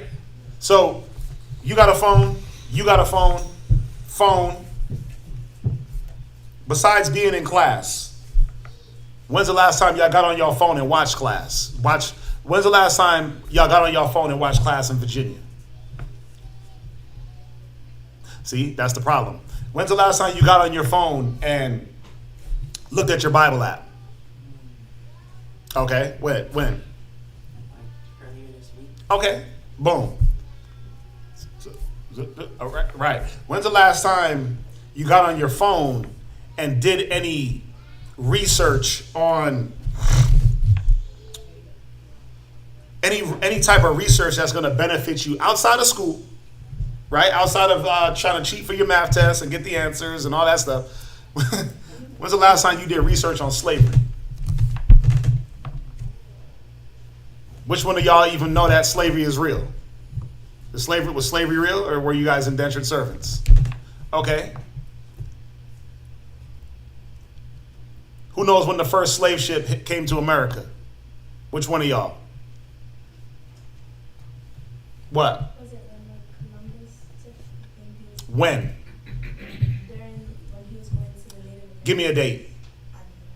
Right. It's unfortunate. See, I got to put y'all on the spot. Now, give me the lyrics to your favorite Rihanna song. That's easy, right? She chuckled because she can, but then she can reel them off right in her head. I guarantee it. I'll put on any song right now, and your pa will go song for word, right? But so will Noah. I'm pretty sure London will too. What's the new TikTok dance? Is there one? See, look, got her. Got her. Because there is one, right? I don't know if there's one or not. I was like, what is that? I'm just at, because there's always some new foolishness, right? Am I right or am I wrong? There's always something new, and TikTok is the way now to tap into that, right? The new hashtag something, hashtag whatever, right? The new TikTok challenge, but y'all be on top of that like this. But your own well-being and even understanding, why am I doing these challenges? Where do they come from? Remember the plank challenge? Y'all remember that when they had everybody planking? Y'all probably too young. Or the ice bucket challenge? Yep. right? That all had to do with slavery. But they had you reenacting slavery because in their mind, what are you? Noah said it, they don't care. In America's mind, you're still a slave. You're just a young slave. So how do we get you to reenact slavery? We're going to bring out all these challenges and disguise them as what? Fun. Oh, it's just planking. It's exercise. Oh, it's just the ice bucket challenge. Oh, it's just the cinnamon challenge. It's just the Kiki, are you loving me challenge, and hopping out the car while the car is driving challenge, and this challenge, and the slap your mama challenge, and the silhouette challenge. Remember that one? What was that? Where they would play that song. They have clothes on, and the silhouette would come on. They'd be naked. That was on TikTok. They call it the silhouette challenge, right? Yeah. Everybody looking at me like I'm crazy. The answer is like, what the hell? It's real. Look up silhouette challenge. It is like the girl is always a woman or some gay dude. They be standing there, right? And then the music will come on, and then when the beat drops, boom, the whole thing turns into this red silhouette. And now it's like a shadow filter. So you see a shadow with the red background, but the person is dancing naked. There was one, it was two dudes, butt naked, dancing, two lovers. That's what they putting on TikTok. But guess what? They ain't filtering that. I'll say the word faggot, and guess what they'll do? They'll shut down the whole YouTube. Yeah. But they'll give you two faggots dancing to a silhouette challenge, and y'all are sitting there like, whoo. And then we walk in the room, you're like, like, what you watching? Nothing? Like, what the hell? Well, one of these. That's right. People's whole lives are destroyed. Concepts, and you guys can understand what it is. Y'all understand what I'm saying, right? What language am I speaking? Right? The good old American English, right? Am I using words that y'all can't get? Y'all can read, right? Y'all all got Bibles in front of you. Even Noah, he can read now. So guess what? Y'all are accountable. What does that mean? That there's no more, what? Tell me. Right. Responsible for what? Okay. Not yet, right? You're getting there. But y'all are accountable for what you're hearing, what you read, what you're being told. You're accountable. There's no more, oh, she's cute and cushy. There's no more, oh, he's young and handsome, right? That's out the door. Y'all know that, right? Your cuteness ain't gonna get you nowhere. Y'all get that, right? Why you laughing, Benaiah? What's up? Because he's light skinned with good hair, that's over. You think the Most High is looking at that? How light skinned you are and how petite? Because you got nice eyes? Because you can talk soft and come on, hell no. You know what the Most High looks at? When y'all be getting attitudes with your parents and disrespectful as hell. That's what he looks at. When we tell y'all to do something and you mumble under your breath, he hears it. When we say, hey, you shouldn't do this, that, or that, and you're like, man, why? I'm going to do it, and you do your own thing. That's what the Most High is looking at. He don't care about your cuteness. He don't care about, oh, I'm a young little girl. He don't give a damn about that. I'm a young little boy. I'm only 8. He don't care. Because y'all are young, but guess what? Y'all do a lot of grown people stuff. That's wrong. And then you're gonna act like you don't get the results? Use what you have to your advantage. All that wrong, all that, like, how often do y'all watch the news? Every morning. Why? Because I get in the car and put the news on so y'all can know that what's going on in the world. Right? So y'all can understand. The first thing they pop on is what? Every morning what? 2 things. See, you ain't listening. What? Give me one. Huh? Russia. And what else? See? Somebody, you got to listen. You got to pay attention. I put it on for a reason so y'all can see that this world, and that y'all getting world news. If I just put on Southwest Houston news, it'll blow your mind. Y'all would lose it. You'd be like, we live here? You sure this ain't the war zone? If I just gave you Southwest Houston news, just our neighborhood, you'd be like, damn, somebody died down the street. Somebody dies down the street from our house, every damn night. Did y'all know that? Every single night, somebody is dead down the street. But what are y'all doing? Living in damn La La Land. Y'all gotta wake up. Y'all gotta understand what's going on around you. That's true. This is what we keep trying to instill in you guys, is that this ain't because we want to just control you and just make you do stuff. We're looking at what's going on around us and knowing that at any moment, what's going on around us could be going on inside of us. And guess who's going to be the casualty? Y'all, because of the way y'all do things. Y'all are slow. Y'all do things and it's like, why would you do that? That doesn't make sense. But y'all don't watch. Y'all don't think clearly. Y'all are not looking at the things that your parents are looking at. Because y'all don't consider safety. Y'all don't. Y'all just do any old thing. You just walk outside any old way. You don't look at who's looking at you, who's watching you. You just walk over to the neighbor's house. You stand there in front of their yard. Don't say that, hey, you're going outside, so if you get snatched by the neighbor, who the hell's going to know? You be locked in the damn neighbor's house for 30 years and we searching for y'all. And y'all 2 houses away. Because you didn't have the damn presence of mind to say, hey, can I go outside? It happens. Hell yeah, it happens. It happened to a little girl in Australia the other day. Yes. They searching the whole world for her. She's down the block. Down the damn block. That can happen to any one of y'all, but we know it.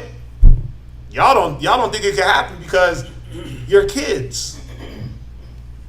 Y'all gotta wake up. You had your hand up? Angela, you did, right? Oh, I'm sorry, sir. I know because I've raised 3 daughters and have grandkids. And one of the things that I try to instill in them, you know, as far as purity, is that at any moment you can be like the world, if that's what you want to do. So what sets you apart is remaining in your purity. Yep. So they're trying to get you to be like them because they see the purity in you and they envy that. So I try to tell them that all the time and try to instill that in them, and that's something that, you know, we all, you know, myself, have to make sure that we, you know, carry on. It's kind of like the world envies us and they're trying to, you know, to impart evil in us. But it only takes a second for us to be like the world, but they have to fight to be more righteous like us. Got it. It's still a privilege to be in the truth. Can I get one scripture? Yeah, can I just get one and then I'll let you get yours? Because she said something. And I just got to bring this point out. Go to it's Ezra's, envieth. Envieth. Oh my God. It says as the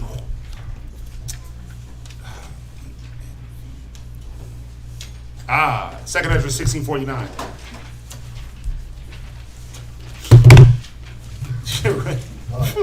Second Ezra 16:49. Second Ezra chapter 16 verse 49. Go ahead. Like as a whore envieth a right, honest, and virtuous woman. The whore is the world in this context of what we're talking about. The whore is the world, and the right, honest, and virtuous woman is y'all. You children, us. It says the world envies us. Just go to your little novella, all your little shows that you watch. What does a person that envies another person try to do to them? They try to influence them, or not even, they try to bring them down, right? To their level. So think about it. What is a whore going to do to a righteous woman to bring her down? She's going to say, hey, look, this whoredom is good. Being a hoe, it ain't that bad. Look. And this is how you get into being a hoe. And if it gets too hard being a hoe, you can numb all the pain. Go watch I'm telling y'all, you got to get your kids on the white, what is it? The white elephant? White underbelly. The white underbelly. You got to get your kids watching that. It's not graphic. It's not nothing. But what it is they're interviewing prostitutes that are 13 years old. They're interviewing homeless kids, homeless men, meth addicts, they're interviewing pimps. The pimps are telling you how they get your daughters. They are telling us how they get y'all to pimp for them. Oh, they ain't got to beat them. Ain't got to rough them up. Ain't got to do nothing. Just talk to them nice. Talk to them the way their parents did. Be that friend to them. Show them another side. Take them out. Let them get some drinks. Take them out to eat. Ain't that what the world is on right now? Eating and drinking. Me and Ivy had a talk last night. And she was like, yeah, all these women are just about a man taking them out to eat and drink. So once he takes you out to eat and drink, what does he expect in return?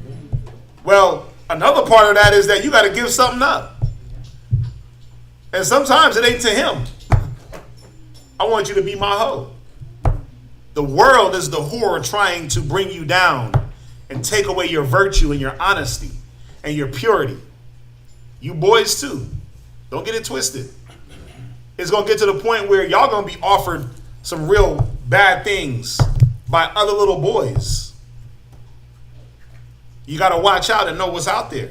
If there's gay men raising little boys, they're going to be gay little boys trying to proposition you little young boys. For what? A different type of playtime. A different type of play date. They're going to be showing you things about homosexuality and transgenderism. And if you don't know that that's wrong, you're going to wonder about it and look into it and want to become that. Y'all get that? Y'all all understand what I'm saying? Read it one more time, and then you can go to yours. Like as a whore envieth a right, honest, and virtuous woman. Yeah, because that's what the world is like. A whore that envies the righteousness in you. The envy of the devil. And what it's going to do, man, is going to taint. It's trying to taint the goodness out of you and turn you just like them. Where'd you want to go? We can go to Psalms chapter 23 and verse 4. And, you know, another thing just on that scripture, as the whore envieth the right, honest, virtuous woman, right? Mm-hmm. You know, what's crazy is the world has trained us to look at them and envy them. Yep. So where we look at them and we think that we're missing something, or that we think that they live a better life than we do, or that they live a funner life than we do. You know what I'm saying? Because what does Satan do? Satan makes things appealing. So you'll look at them. If what's up? I need him to go back and finish, but go ahead. Yeah, like you'll look at. You gotta finish this. You're a woman and you'll look at these other women that's not moving or thinking or acting like how you act, and you'll envy them. And if you're a man, you'll look at these men that's not moving like how you move, and you'll look at them and you'll envy them. It's like, it's very easy for us men, right, to look at like the things that we don't have, and to look at somebody else that has it and be like, damn, I wish I had that, or I wish I moved like that, or damn, I wish I lived like that. Like, that happens to all of us. You know what I'm saying? Women too. You'll look at another woman and you'll see maybe what she drives, maybe what she wears, maybe who she's with. And you'll look and you'll really be like, damn, like I don't have that, or damn, I don't look like that. And or even you'll look at her freedom. Yeah. You'll look at her fake ass freedom. And you'll be like, damn, I don't have that. Or you'll look at the things that they do, and you'll be like, damn, I don't have that. But their facade of freedom, and you'll forget that you're more freer than she is. You're more free. You know what's funny? You know what's funny is like, y'all have to wake up to the world, because you have to look at what they pump to the Israelites in the media. Like, why every music video is the same. You gotta have butt naked chicks. You gotta have these cars. And money. You gotta have money. You gotta make it seem like you're on vacation. And us, the common folks, you look at that and you're like, damn, I'm working my butt off. I'm working my tail off. And physically, I don't look like that. Financially, I can't afford that. I can't drive that. I don't live in that house. I can't go on vacations. And they put this facade up, and you look at it, and you're really like, damn, like, and if you look at it too much, and if it really creeps into your brain, it makes you depressed. It makes you hate your life. It makes you wish you was doing something else. You were anywhere else. But what we forget, and I was kind of lining it up. Can I hit my scripture and then we go back? Because I was kind of. Go ahead. read that Psalms 23 and 4. This is what we forget. Read it real quick. Psalms 23, verse 4. Uh-huh. Yea, though I walk through the valley of the shadow of death. We forget that we walk in a world that is death. And we look at the things that Satan makes, you know what I'm saying, that Satan makes appealing, and you forget that that's death. Because you'll look at your life and you'll feel like your life is death. You'll feel like the things that you do, you'll feel like what you're living, and you trying to keep yourself clean and your mind clean, and you'll feel like that is death. But now what they're living and what they're going through and what they're dealing with, that's death. You know what I'm saying? And you know what Quatazab is trying to bring out is, you know, you don't want to get involved with that because the world is death. I remember when I graduated high school. I found the truth like a couple years afterwards. But I remember my mind changed right when I graduated high school, or it was changing right when I was about to. And the reason why it changed was because now my life wasn't just I'm waking up in the morning to go to school. You know what I'm saying? My life was, school didn't take up my life from 8 or 7 in the morning to about 3 or 4, and then football practice afterwards, or whatever sport I was playing after that. Like, my life wasn't geared around sports and school anymore. So when I left school, it was like, okay, I'm in the world now. So I need to now you want to make money. Now you want to have a partner. Now you want cars. You want your own foundation. And when I remember when I left school, I was like, damn, this world is not what it seems. Now, I already was involved in a lot of different negative stuff when I was in school. But when I left, and school didn't take up that 8 or 10 or 12 hours of my day anymore, and it was like, damn, I have the freedom to do whatever I want. The little bit of negative that I was exposed to, I'm not gonna say a little bit, but the negative that I was exposed to at school, now it was just full blown. Those people that I would have conversations with in school, that I would be able to hang around with a little bit, now I was out of school. I could hang around them all day if I wanted to. So the things that we would get involved with was never good. You know what I'm saying? The things that we started partaking in was never good. And a lot of them are not here no more. You see what I'm saying? One of my good friends, his locker was right next to mine. His jersey was 23, my jersey was 24. I was working at Ross, my first job, and there was a shooting at the McDonald's, right? That was in the same parking lot. That was my friend that shot another friend that I knew.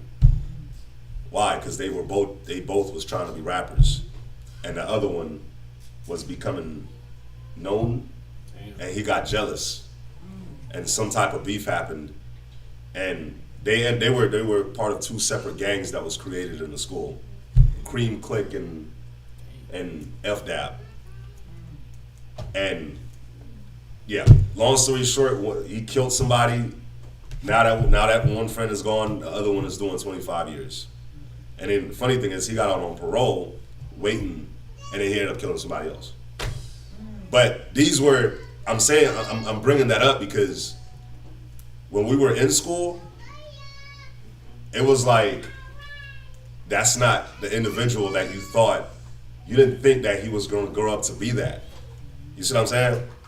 I have another friend that's in jail doing 25 years. And I've known him since middle school. And you never thought when you was in school that this person was going to grow up to do the things that they did. You know what I'm saying? There were some where it was like, we know you're going there. We already knew. But then there was a lot where it was like, nah, we was just in school, we talked, we ate, we had fun, you know what I'm saying? But we were always mingled with death. So as you grow old, that death, it grows. It grows, man, and the things that you start getting involved with, next thing you know, you're looking back and you're like, damn, how the hell did I get here? How did I get involved in all this? How did I become this? Well, it's because that evil seed that was planted, and we be forgetting that this world is death. But how does Satan make this world function in the evil, deathly way that it functions, he makes it very appealing. So who's he trying to appeal to? Kids. That's why you have Dwayne Wade's son pushing transgenderism. Why? Because if you can appeal to the kids, if you can win the kids over, then it's over. That's why all the holidays are geared to kids. I got a question. So yeah. I got a question. What is the whole thing about vampires? What is that about? Yeah. What's like the whole thing about them? What do they always talk about? Somebody always trying to attack them and trying to like, okay, yeah, that, But think about this. What is the thing about vampires? They, like every vampire movie you've ever watched, what are they pushing about them? That they have what? They live for what? Come on, you don't watch, you must not watch your shows the right way. What? What, Justice? They're what? immortal. Huh? Immortal. Right. Immortality. So, are vampires real? So why would you let them teach you about immortality and not go to the real source of immortality? You see the point? The point that he's making about being influenced. The concept is right, but where you get the information is wrong. They tell you that some dusty, pale-ass, sparkly skinned white boy got to bite you. Right? That never bathed, never showered, never slept. He got to bite you on the neck for you to live forever. And what they do too is they make it romantic. That's it. Twilight, right? They romanticize it. Romantic. It's all romanticized, all of it. Because who in their damn right mind is gonna let some dusty, pale white boy or nigga walk up and bite them in the neck to make them immortal, or bite them on the arm to make them immortal? Who the hell's gonna do that in their right mind? Would you do it? Right? See. So now we gotta make them in love. Team Jacob, Team Edward, vampires versus werewolves. Put the love song. Put the sparkly skin like angels. We gotta do all that stuff to make it look good when all you gotta do is just read. All you gotta do is just read, and you'll get your immortality. Because it's the way you want to be influenced. Because it's not all romantic. There's romantic stuff in here. There's all type of romance in the Bible. If you want some romance, go read Songs of Solomon. That's a romantic as hell. That's right. Right? You better believe it. Go read about Christ and the church. Go read about all those different. Go read about David and his women, and go read about it. There's romance. Yes. Right? The Most High. The whole Bible is about us being the bride. That's romantic. Yeah.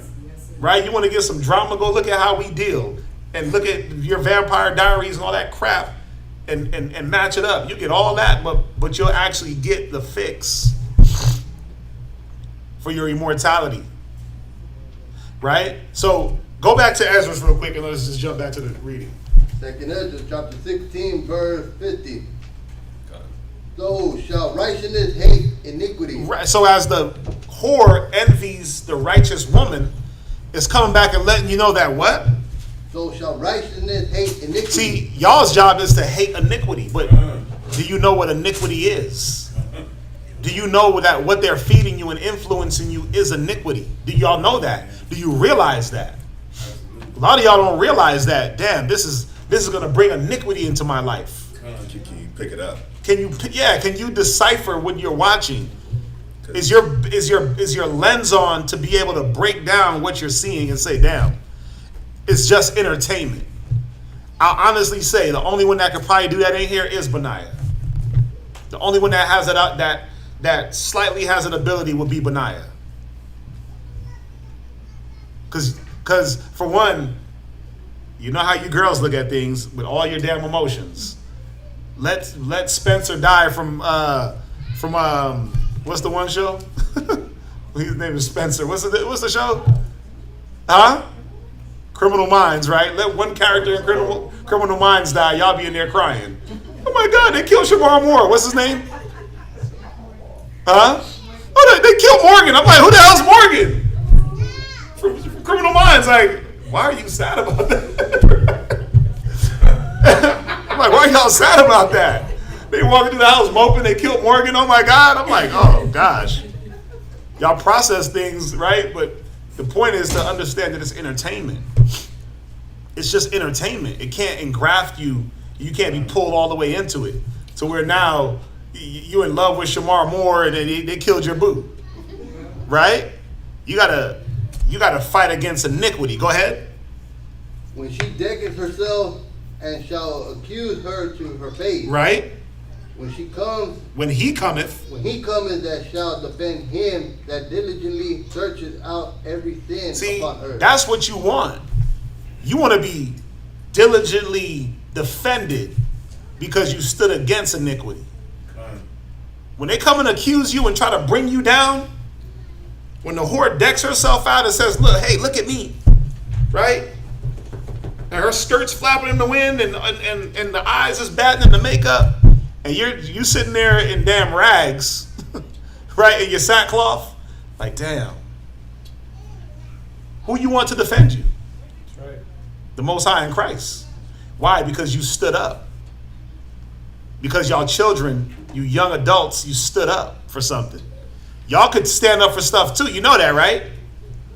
I mean, just like how you fall into negative and beat people up at school and get mad at your parents and talk back and do all that. You're standing up for something. So now you got to figure out how to stand up the right way for the right things. Go ahead. Verse 51. Read. And therefore be ye not like thereunto. Right. He said, don't be like the whore. Don't be like what you see on TV. Don't be like what you see in the social media, on TikTok. Don't be like what you see in school. Go ahead. Nor to the work thereof. And don't do their works. Read. For yet a little, and iniquity shall be taken away out of the earth. Right? And righteousness shall reign among you. So ask yourself this. Where do you want to stand when that time comes? You want to be the thing that's taken out? Or you want to be the thing that's left standing? Because, listen, if it went down tomorrow, the Most High is not looking at you for your age. Y'all get that, right? Good. That's right. He's not looking at you for your young, tender skin. Good. And because you know how to play Fortnite. And because you can read good. And because this and because that. And because you can be sneaky and hide. And lie and say you didn't do things. And get away with it with us. The Most High is going to look at your spirit. Don't y'all know that when Christ comes, there's going to be children getting judged just like y'all. There's going to be children. And what's going to happen with them children when they were doing bad things? Move over to the left. You a goat. Sheep to the right. What do you want to be? That's the question you got to ask yourself. Where do you want to stand when Christ comes? The left side or the right side? Because he's going to make a separation, and it's not going to be based off of your age. It's going to be saw negative. Did you stand up against it? Or did you just ride with it? Jump back to Leviticus. I don't know how we got here, but we got here. That was needed. Go back to Leviticus. I'm done for the day. No, I know how we got here. I don't know how we got here, but the Spirit got us here. Yeah. We go somewhere every Sabbath. We got to go somewhere. Plan. Yeah, they got to go there. So some way, somehow, we end up going somewhere.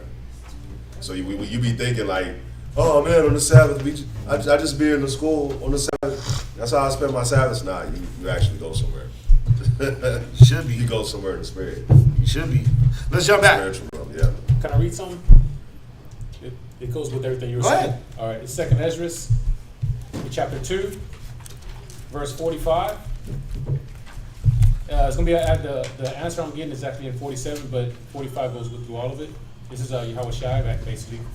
It said, he answered and said unto me, these be they that have put off the mortal clothing, and put on the immortal, and have confessed the name of God. And how you confess his name is by doing your righteousness in the Most High. Now are they crowned and receive palms. Then said I unto the angel, what young person is it that crowneth them, and giveth the palms in their hands? So he answered and said unto me, It is the Son of God, whom they have confessed in the world. Then began I greatly to commend them that stood so stiffly for the name of the Lord. So, And that's what you kids got to remember, is that it's not wrong to be different in Christ. It's not wrong to not be a part of the world and what the hell they got going on. It's not wrong to not go to a dance. It's not wrong to not want to hang out with them. It's not wrong. It's not wrong. It's actually to your benefit. Because now there's less probability of them offering you some garbage mind state or some drugs or whatever the hell it may be. Their problems. It's not wrong to be different. It's not wrong to stand up for Yahweh Shai and stand up for what you're learning in the truth. Let's jump back.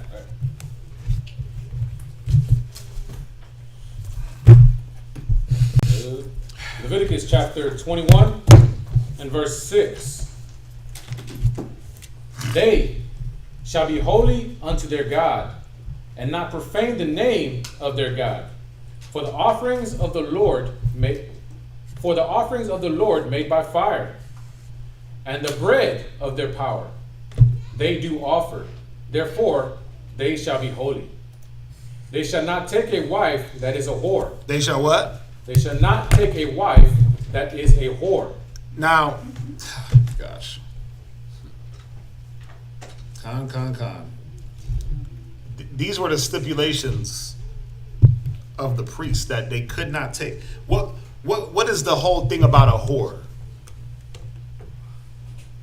When you think about a whorish woman, what do you think about first thing? If you remove the sexual activity part. Now, I'm gonna add something in there. Can a woman be a whore without having sex? Now, let's talk. What is it about a whore? What? Is it that she can't be controlled into Well, something's controlling her. Controlled in the way of righteousness, that she would rather give herself to all the negative and Right. Give herself to everything else rather than what we're talking about. What we're talking about last night too. So hold on, pause real quick. What is control for everybody? For everybody's edification, it's funny how every Friday class go into Sabbath class. I promise you I don't plan it. What is control for everyone's edification? What did we go over? Control is just an influence. Right, the ability to influence, right? So a whorish woman, she can't be controlled by the right influence. She's being controlled, but if I'm saying, look, the Bible got to control you, sis, and she's like, no, my lust is going to control me. She's being controlled, just not the way I want her to be controlled. So her influences don't line up with what is going to be beneficial for the priest and that woman, right? You with me? No, this way you was looking, it's like, you in there. Yeah. Right? So she can be controlled, but what is her influence? Now, when you think about a whorish woman, take away the sex part,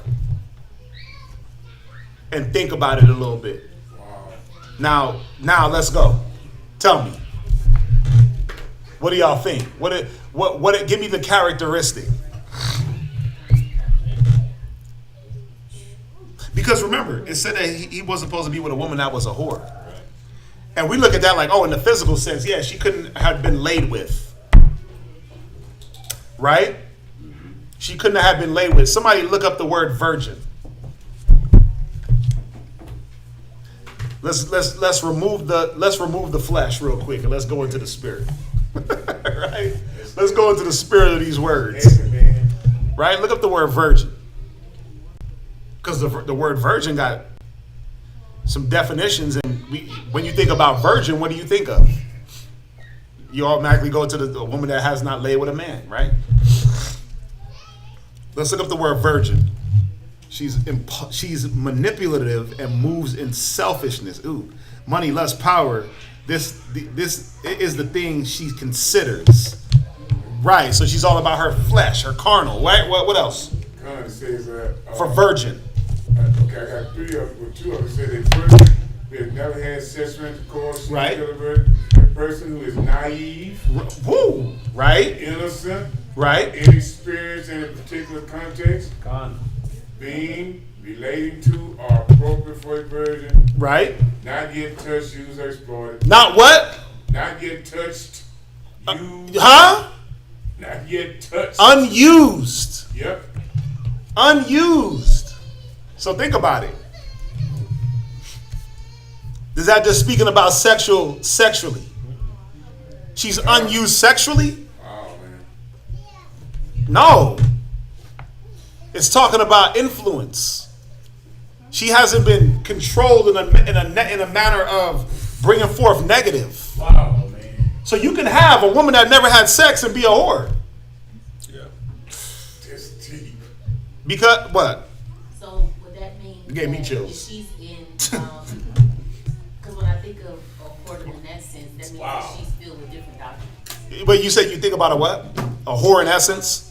Okay. Right, would that be like a woman who's into different doctrines, like Egyptology or things like that? Yeah. So that would be considered. She's a religious whore, right? Or a doctrine whore. It's like all this. She would be a doctrine whore, right? Now, remember, virgin, it has different definitions. But one of them is unused, untainted, right? Naive. When you're naive, what does that mean? That means you're inexperienced and you haven't been influenced, right? You haven't been influenced in anything. But think about the women, because it happens. How do women first become whorish? Is it because they laid with one man and they became a whore?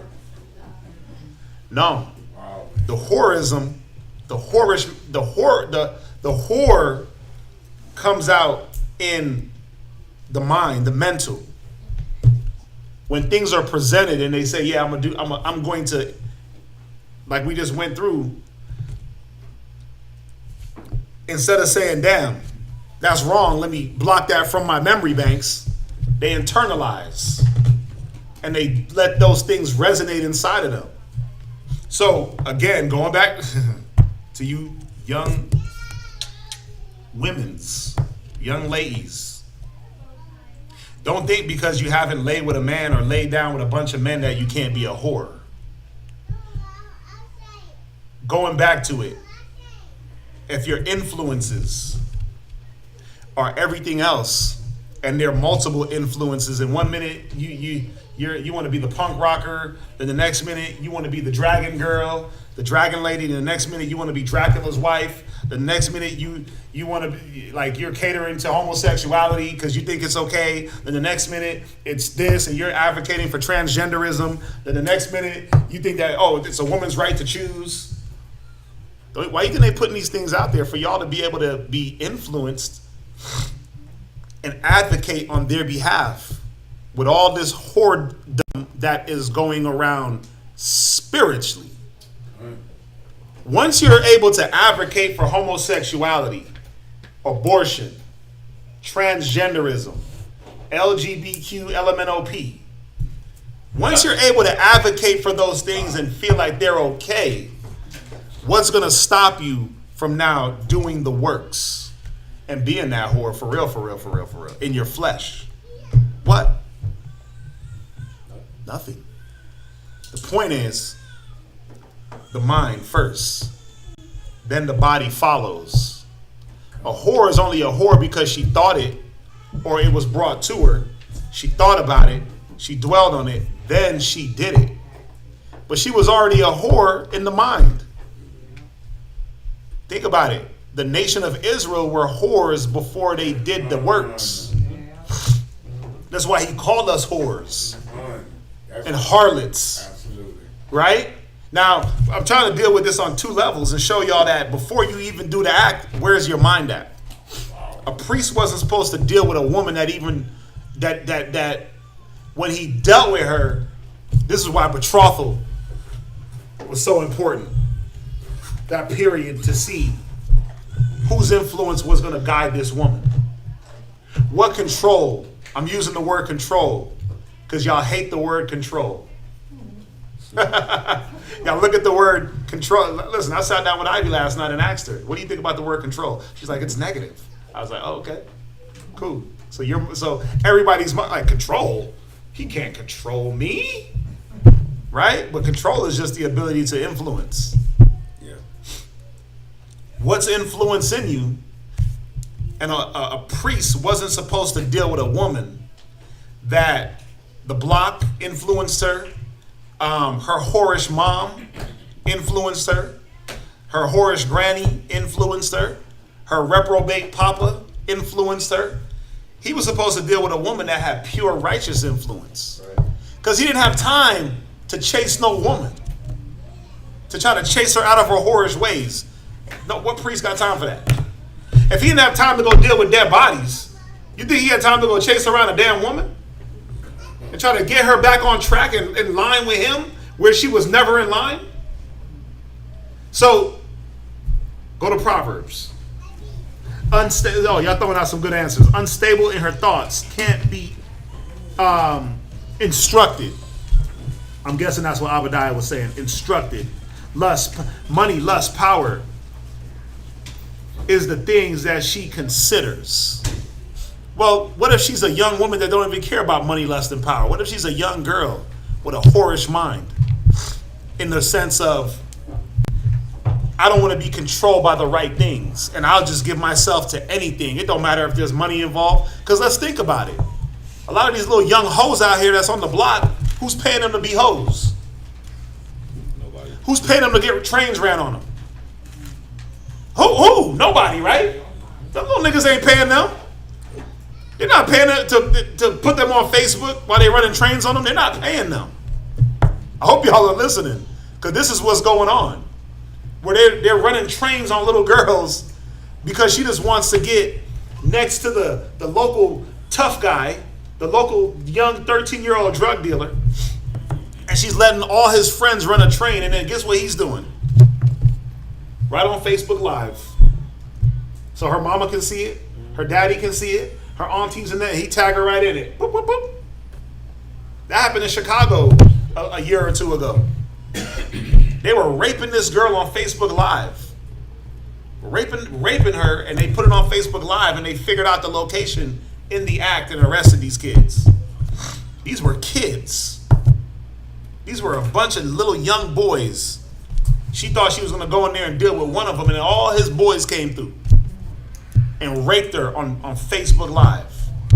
All because she wanted to be with the wrong people. All because she couldn't be controlled by her parents.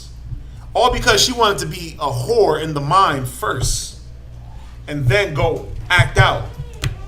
Be a whore with the weed because he had a bag of weed. I think he had some weed. He had a bag of weed and she wanted to sleep with him. And she was like 12 or 11. God damn. And he got all his boys running through and he's on Facebook recording this. People was going crazy. I get a lot of news from Chicago and Philly on my YouTube. Like, I don't know what's going on out there because Texas is a little bit sheltered when it comes to some of these things that be happening in other places. Yeah. They be killing people out here and doing all that, but on the East Coast, the recklessness is on a all-time level. It is. And they do the stuff out there, then it trickles on over to the West slowly but surely. Yeah. So I stay on my Philly news. I stay on my New York news, my Baltimore news. I got to know what's going on out there because they the trendsetters when it comes to wickedness. They set the trend, they set the precedents, and it slides on over this way. So that's what they on. Why? Because this little girl wanted to be a whore first in the mind. Then she carried out the whorish acts. Right? Read where you at. I'm on one. Where you at? You say, sir. No, where you at in Leviticus? Oh. I just want to make sure I'm lined up with where you're at. Okay. Leviticus chapter 21 7. Yeah, 7. Read 7 again. Leviticus chapter 21 and verse 7. Right? They shall not take a wife that is a whore. Right, because... Go ahead, read on.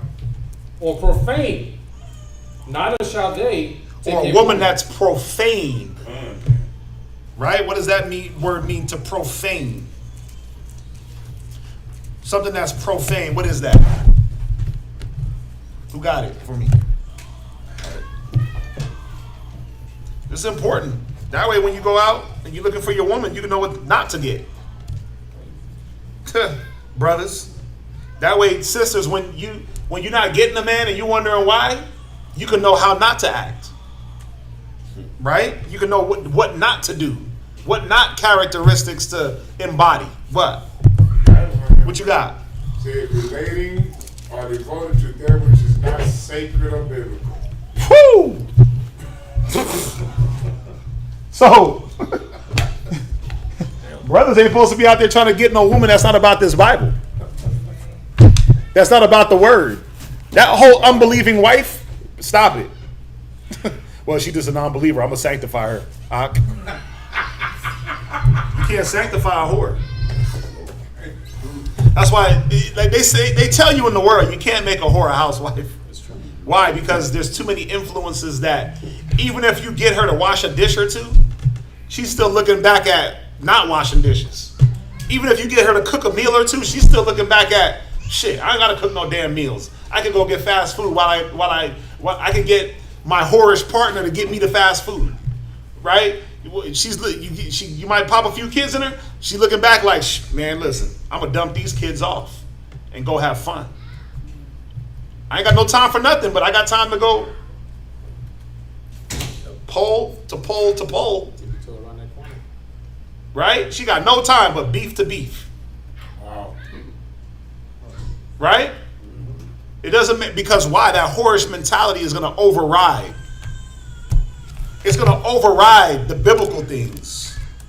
Now, remember, this was for the priests. The priests, they didn't have time to try to eradicate whoredom out of a woman. It just, oh my God, that's a lifetime job, bro. That's a lifetime of back and forth. That's a lifetime of ups and downs. That's a lifetime of, oh, it was a mistake, I'm sorry.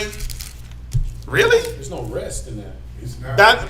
It's a lifetime of catering to that situation and eradicating that demon and not dealing with your job. So now your focus is on one woman when you got a nation that needs help. Right? So let's go through this whore.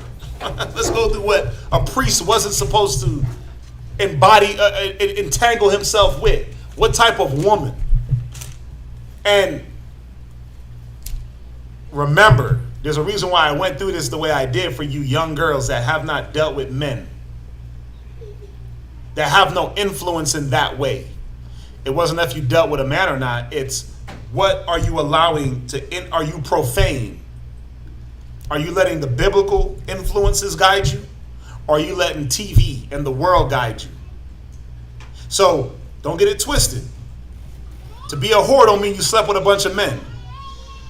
It means that a bunch of things were inseminated into your mind and you don't know which one to grab onto. A bunch of different concepts, negative, were put in your brain and you don't know which one to grab onto first. And then, once you start grabbing onto things, you start to do the works. And you're susceptible to anything that's brought to you. That's the problem with a whore. She's indefensible, meaning she's not guarded from anything. She's actually willing to give herself, she's open to anything. You know what I'm saying? You go up in the bar, you meet a chick. So, man, what you want to do? I'm down for whatever. Whoa. So anything? Right? Most men are like, hallelujah. I found the one, right? God. Not us though. Not a priest. A priest is like, okay, sis, shalom. Right? A priest ain't even in that bar looking for no damn women. Right? You're not even in the bar looking for no women. You're not in these situations looking for the women because you know, think about it. You know where these places are going to breed certain type of people. Right? That's why they always say, you got to go to church. You got to get you a church girl. Right? Gotta get you a woman in church. Remember that whole thing? They was pushing men to the church for the women. Because at least in that instance, in that situation, there was some type of grounding and some type of, I could bring the Bible to her. But if I meet a chick at the damn bar with damn drool hanging out the side of her mouth because she's drunk as hell, or the club, she done danced on 50 niggas and I'm the 51st, and then she's like, let's go home, big daddy. What am I supposed to think? What am I supposed to do there? You supposed to back up and say, nah, I'm good. We was just dancing. Go get one of the other 50. I mean, think about it. Just think about this. Is there anything wrong with going out dancing? Now, for you married sisters, would you go out dancing and start dancing on another man? Thank you.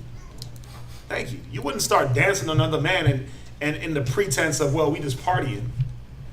Me as a man, in the truth, would be highly uncomfortable dancing with any sister that got a husband. I don't care if we were square dancing, I'm feeling weird. Even when we doing the one, when slide to the left, I'm sitting the hell down. I'm not doing that. Sisters are doing it, I'm not doing it. No, I'm not giving any implication. Just think about it. Think about what I'm saying here. There's nothing wrong with dancing and having a good time. But the way the world presents it, like, oh, we were just dancing. But then that the way it's done, it brings out that whoredom in the woman and in the damn man. Parts is rubbing and all these different things, and I mean, what else is supposed to happen after that, right? We were just dancing, and then what? That was it. They don't go to the club to just dance. They go to the club to dance and then dance again later on. The horizontal mambo. Right? So let's go here real quick. Go to Proverbs 5. Yep.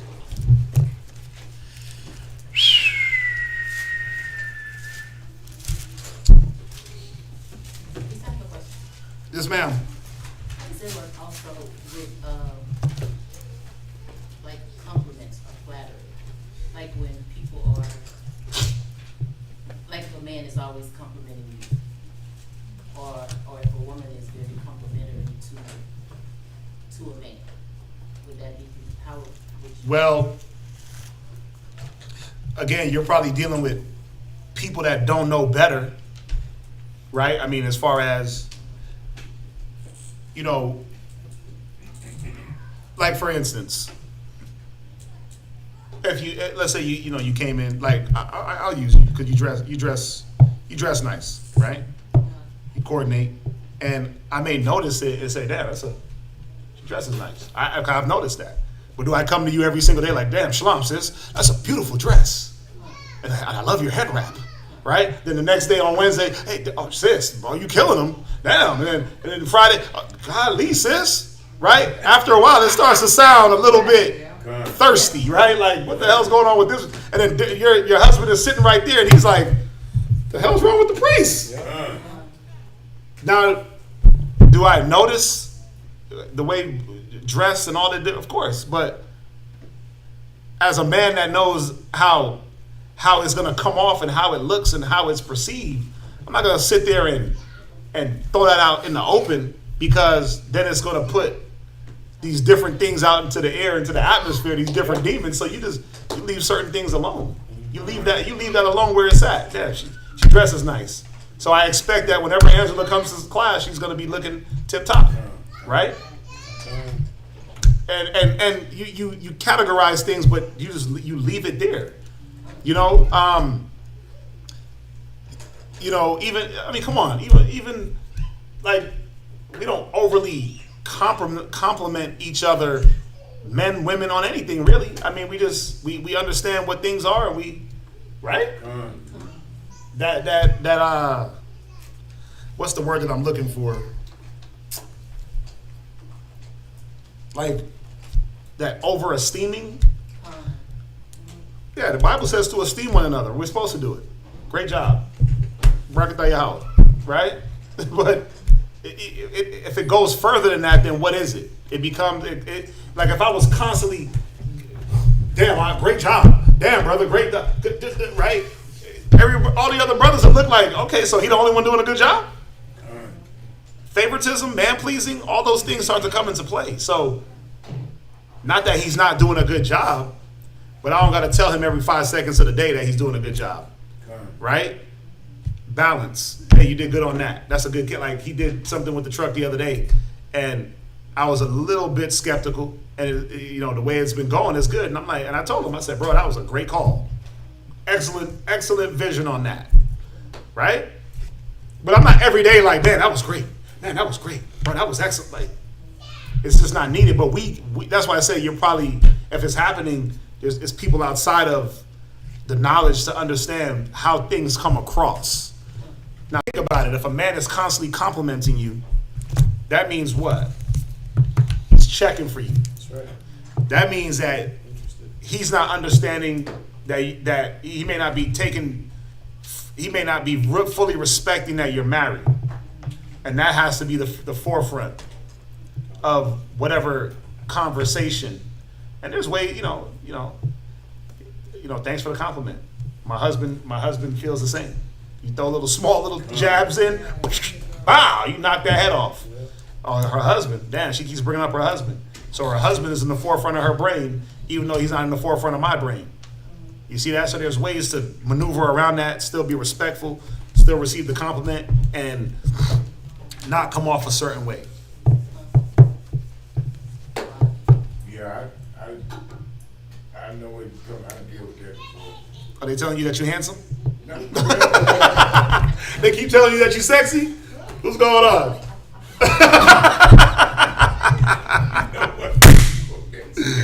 Oh, man. I'm on a roll today. Right? She know what I'm talking about. This young lady over there that, she know I'm married and she still just like, hang over try to hang over my car when I'm sitting out there, get ready to go, all that kind of stuff. And I said, sis, hold on. Sis, you can't do that, I'm married. They told me, can you run me to the store? I said, no, I can't run you to no store. Right, because you know why? You know why? That right there is going to show you that's a whorish woman. I'm listening. A woman that's, think about this. We all know the scripture, a man can have more than one wife. We know that. But there's still a tact and discretion on how those things are done, right? So if I'm sitting with my rib in the car and a sister or the woman knows I'm married, it's very tasteless for her to come and drop her breast in my lap. Right? Like how she did, like bending over in the car and run me to the store. Nigga, please. What you talking about? You don't see what's like, there gotta be a level, even in that, there gotta be a level of respect. But see, this is the thing. This is how you know if you deal with that woman or not. The way she goes about, the way that is gone about to be endeavored into. Right? If there's no discretion, if there's no grace, if there's no tact, that's not what you deal with. Because that type of woman, she just out there. Right? Absolutely. That's not what you're supposed to deal with. The women that are just out there, they can't hold things to themselves. Listen, you know I got a wife, but you know what the scriptures say. I'm just giving a scenario. I'm not saying that this is your scenario. You know I got a wife. You know what the scriptures say. Listen, we can talk, but we got to be discreet. Not sneaky, but discreet. Meaning that everybody ain't got to know our damn business. Right? But then once you say that and then you hear like, oh, I heard you and such is talking. It's like, what? Ooh. Damn. Okay. You got to cut that off. Why? Because she can't hold water. There's no discretion there. There's no discreet. There's no grace. There's no giving things time to even mature. She just hasty, right? But we're gonna go through some of these characteristics. These strange women's. You're right. Because I didn't even know. She told me when I got home, I didn't even know she started. She said, "Who's that woman hanging over your car?" Oh, Reed. Mm-hmm. Who's that? She said. I said, man, you know that girl you asked me to go to the store. I got rid of her. I got her out of there. But I didn't know she had saw. Yeah. Oh yeah. They see everything. Oh, they see everything. You better don't never assume that they never saw.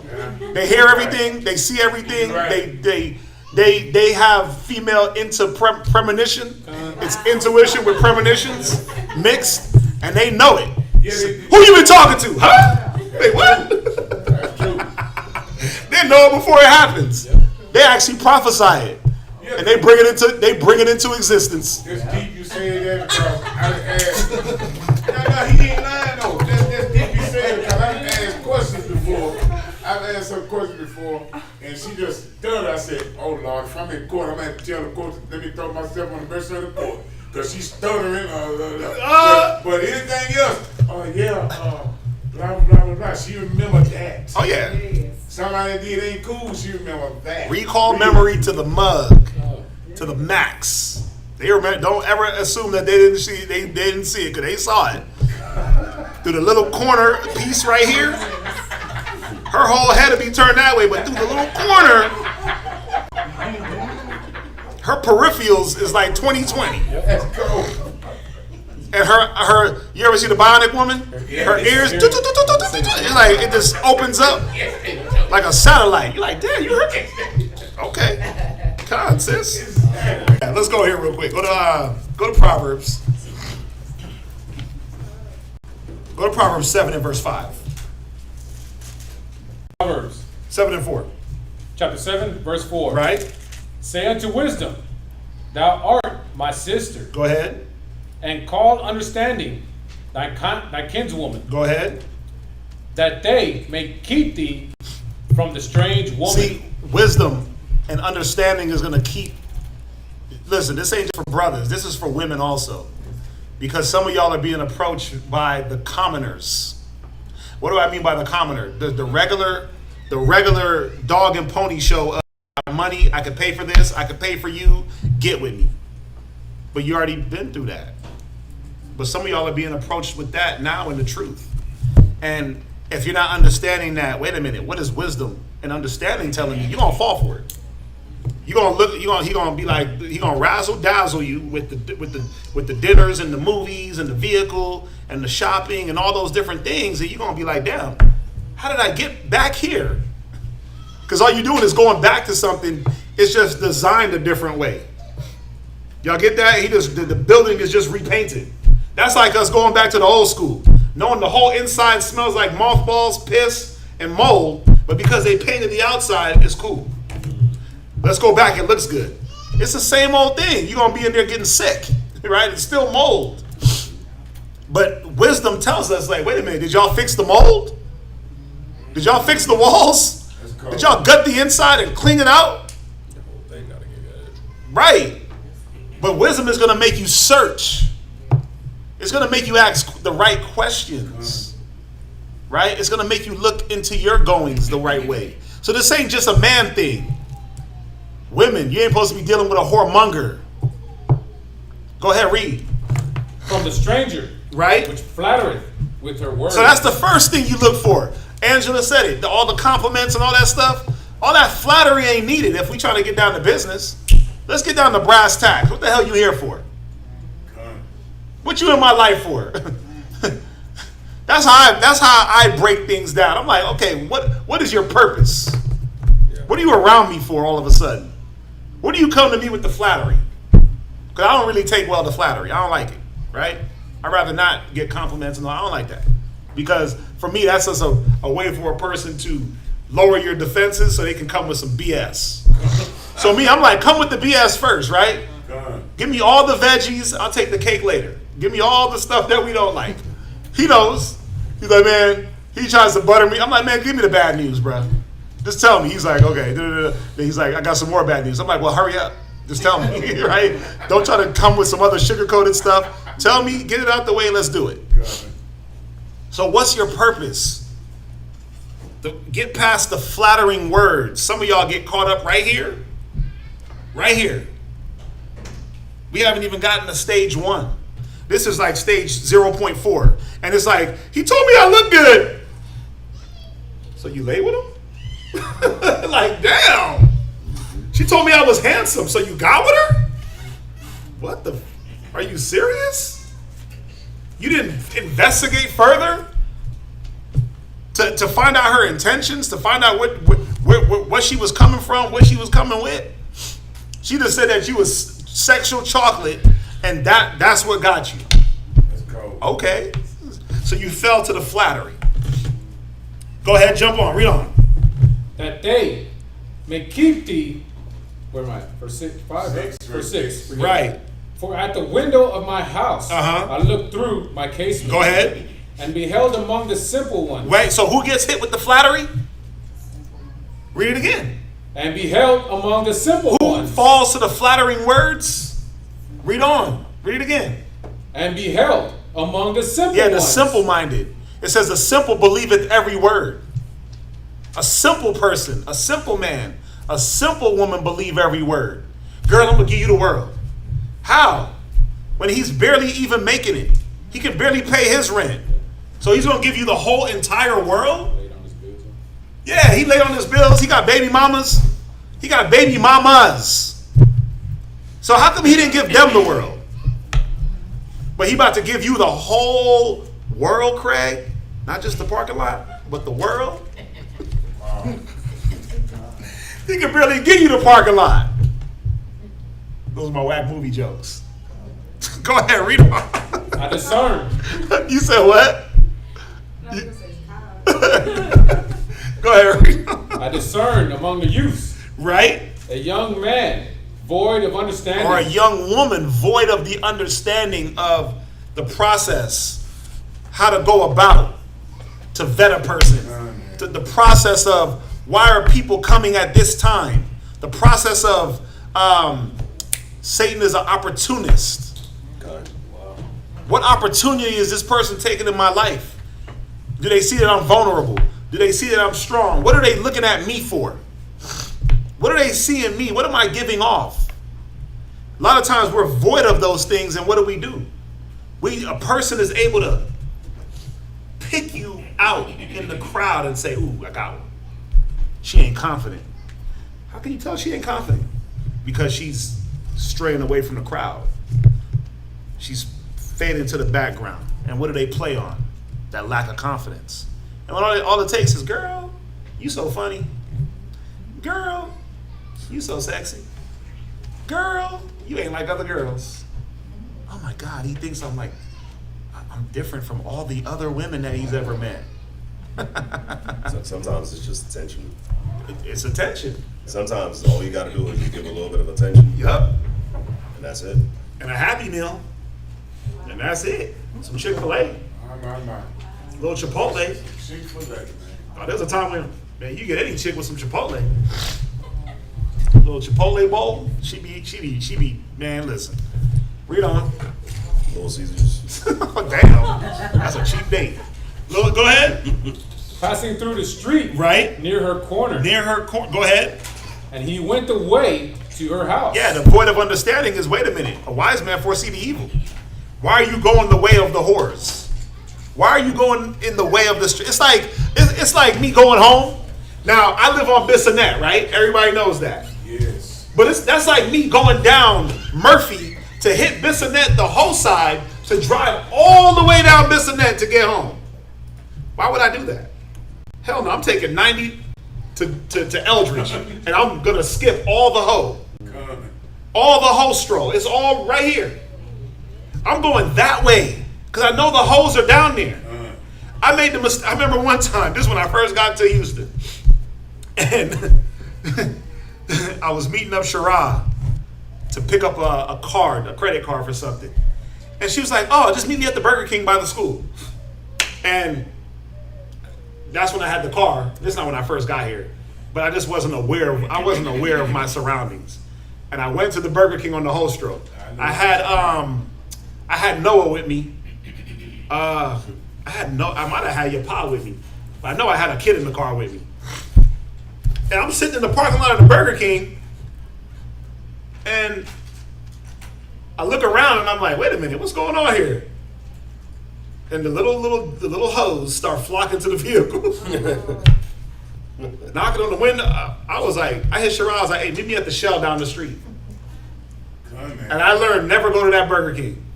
The car that I was in, the tinted windows, all that, they start coming to the car, bro.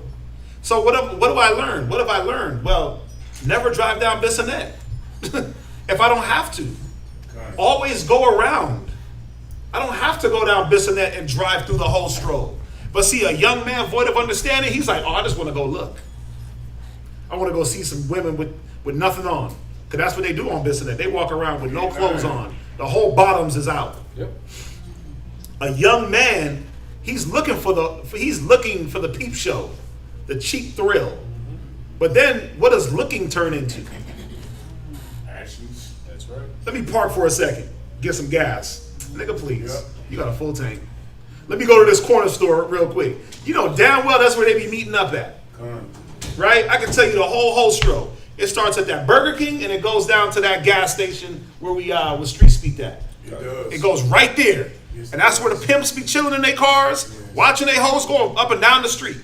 Now they start swerving all around there on the Southwest Freeway now. Because what they do is they walk and then they hop in the car and the car takes them around the backside. And then they sit there, they chill, they get picked up, do their thing, drop them off, and they walk around. It's like they call it a track. Right. Not that I be down there now. No, well, this is the thing. You live right over there too. So I'm just living my way now. I'm not going around there kicking. I'm just looking on the freeway. I see that. Okay, that's it. You got it. You got to justify it. We know you ain't out there. Your vehicle is one of a kind. Right. That's true. That top, the man. What's he doing? Right? Oh, I was teaching. Oh boy. Right? I don't even stop for gas over there because I know I'm gonna just keep going to the gas stations away from that. Because as soon as you hop, what are you asking yourself? What are you asking? You're asking to be invited. You're asking for the proposition. So a young man ain't gonna try to avoid the propositions. The flatter, oh, that's a nice car. Thanks, girl. Next thing you know, a full-blown folly is happening. Right? She told me I had a nice car. And then, so you invited her in it? Wow. But see, this is how you get caught by the whoredom. This is how you get caught by the whoremongers. Damn, girl, that's a nice dress. It looks good on you. Thank you. You know, number. Next thing you know, dates. Next thing you know, he don't give a damn about your lifestyle because he's going to convert you to his lifestyle. In his mind. That's where his mind is. Next thing you know, you a baby mama. Or another notch in his belt. Read on. Wow. In the twilight. Right. In the evening. Right. In the black and dark nights. In the evening, you're supposed to take your ass home. Why are you in the streets? In the evening, wait a minute, the sun's going down. I don't like being caught after sundown in them streets. I'm like a kid. When the lights come on, I'm trying to be in the house. Unless it's class or something like that. But bro, I don't like being out there. I don't like being out there when the lights is out. I got no bit. That's a whole different ball game when the lights go out. That's for a whole different set of people. That's the way I look at that. There's a different element that comes out when it gets dark. Yes. The freaks, the creeps, the drug dealers, the brawlers, the this, the that. And me, I'm not none of those. I don't want to be associated with any of those. I don't want to deal with that. If y'all can't tell, I just don't like drama. I don't like it. I don't like to be around dramaful people. I don't like danger. I'm a little spooky. Right? I just don't like danger. I just don't like police. I don't like jail. I don't like anything that has to do with fighting. It's, I don't like it. I just don't. It doesn't thrill me. It doesn't turn me on. I'm not looking for that. Right? But a young man, a young woman void, she's trying to be out there in that element. Go ahead. And behold, there met him a woman with the attire of an harlot. Right. And subtle of hearts. Right. The attire. So there's an attire. You can tell by the way she dresses. And what's always the thought? Oh, I'm going to get her in a hair wrap and a dress. Okay, yeah. But are you going to be able to rip out of her mind why to dress like that is not appropriate? You got sisters out there that think because they got a dress on it's appropriate. And some, you got some women that are more curvaceous than others. They're more voluptuous than others, right? And they're not understanding that all that curvature, just because you have a dress don't mean that it's appropriate if it's too tight. Right. And they'll battle you even on that. Well, I got a dress on, but it might be a little too tight, sis. Well, I don't care. God gave me these curves to show off. There was a sister like that. I had to go to war with her ass in Rochester. I had to go to war with her. And she really swore up and down that she was right. Because she had a dress on. I'm like, sis, but it's too tight. You got curves, right? You got to go up a size. So that all that's not being shown off and accentuated. But she's thinking, well, as long as I got the dress on, it don't matter the tightness. Because why? She's not understanding that the point is her mentality couldn't be changed off of what was appropriate and what wasn't. It wasn't about a dress. It was about what was right and what was wrong. Right? Go ahead. She is loud and stubborn. Wait, what? She is loud and stubborn. Yeah. Oh, I'm stuck in my ways. Can't no man change me. Oh, damn. Red flag number one. You know, the point is this. The likelihood of any man getting a virgin woman is damn near slim to none. And I mean virgin as virgin sexually. It's slim to none in these days and in this time and age. Why? Because we're in the age of, being promiscuous? We're in that age, right? That's true. Where drive the car before you buy it, test drive everything, right? We're in that age, right? So, me at 40 years old, if I went out and lined up 10 women, the probability of another 40-year-old woman being a virgin is, I mean, come on, be honest. Well, what is it? It's 0, right? Maybe 1 in 9, maybe 1 in 10. I'm trying to give y'all the benefit of the doubt. My sister's a virgin. She's 50. Okay, so look, put her in there, and we'll give it 1 out of 10, right? We have to put her every time to get 1 out of 10. No. I'm capping. But the point that I'm making is this: the virgin physically ain't gonna be there, but now what would a man have to look at? Get past the flesh. What would he have to look at? He'd have to look at a woman's stubborn level. How stuck in her ways is she? Right? How loud and boisterous and usurping of the authority is she? Let me show y'all something, that being stubborn is not always a outward, nigga, I'm not doing that thing. You got very meek and mild sisters that are stubborn as hell, and their meekness and their mildness glosses their stubbornness over. And you're like, well, she's quiet. She's meek and she's mild. And she floats on little clouds of fairy dust. It carries her about. Her feet don't touch the ground.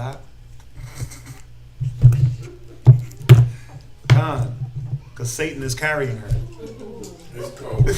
Because she got devils that are carrying her to and fro and brought her right up to you. Man, I remember one time I was in the mall. It was in Baybrook, and there was this chick. It was me and Zion.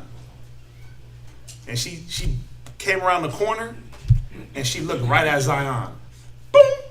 And then next thing you know, she like disappeared and then appeared right in front of him. I was like, oh no, I turned my back and she was there. Like she ran up to the and she liked Zion. She loved this dude. And I was like, bro, she got demons on her. And he was like, I know. I was like, bro, you didn't see the way she got to the cart? She literally appeared and disappeared and then reappeared. She literally looked, I promise you, I looked, and then I turned away and she was right in front of Zion. I was like, dude, she's a demon. Like it was so, bro, he'll tell you, it was so crazy. It would happen to brothers. It would happen to brothers in the mall, man. These chicks would just, you would see them down the hall, and they would like they'll lock eyes with you from throughout the whole crowd, and you like, right? And you start looking around like, me? And then by the time you do this, she's like, whoa. And you're like, whoa, who sent you? Right? Devils, bro. And then she's, man, how are you doing? And she, I want, what do you got here? Oh yeah, oils, right? And she's just real quiet, and trying to, and all of a sudden the Bible comes up and she's like, oh yeah, I love the Bible. And you're like, what? You do? Oh my God, I found the one. And she's agreeing with everything. Oh yeah, multiple wives? I'm down for that. And then, right? And she's agreeing to everything, and you're like, right? She got devils on her, man, because really she's stubborn. When you break it down and you peel back all the layers, and you start diving into her brain, and you start to see that level of stubbornness. That's what you're supposed to guard yourself away from, right? Not that she puts on a dress and a head wrap, but how does she really feel about it?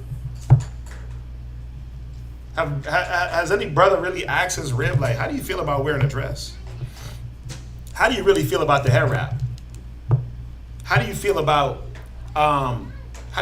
being in class? How do you feel about being in the back room with the kids? How do you feel about Sabbath meals? How do you feel about sewing? How do you feel about sisters meetings? How do you feel about the things that you're required to do?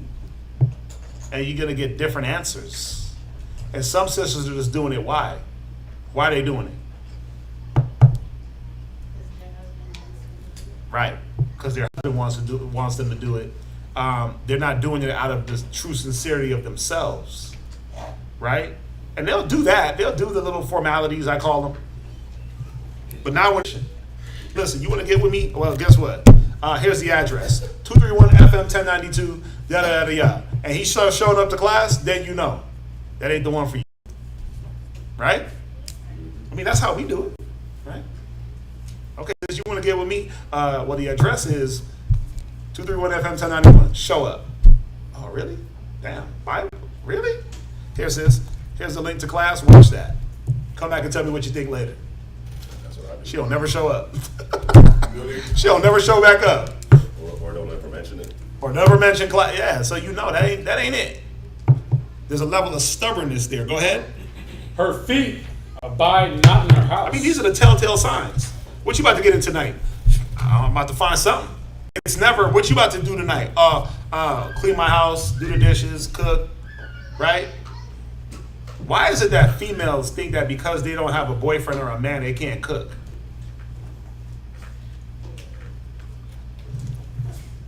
I always wondered that. A lot of single women don't cook even for themselves. How come they don't do that? What? Could it be because they don't see themselves doing that for another person?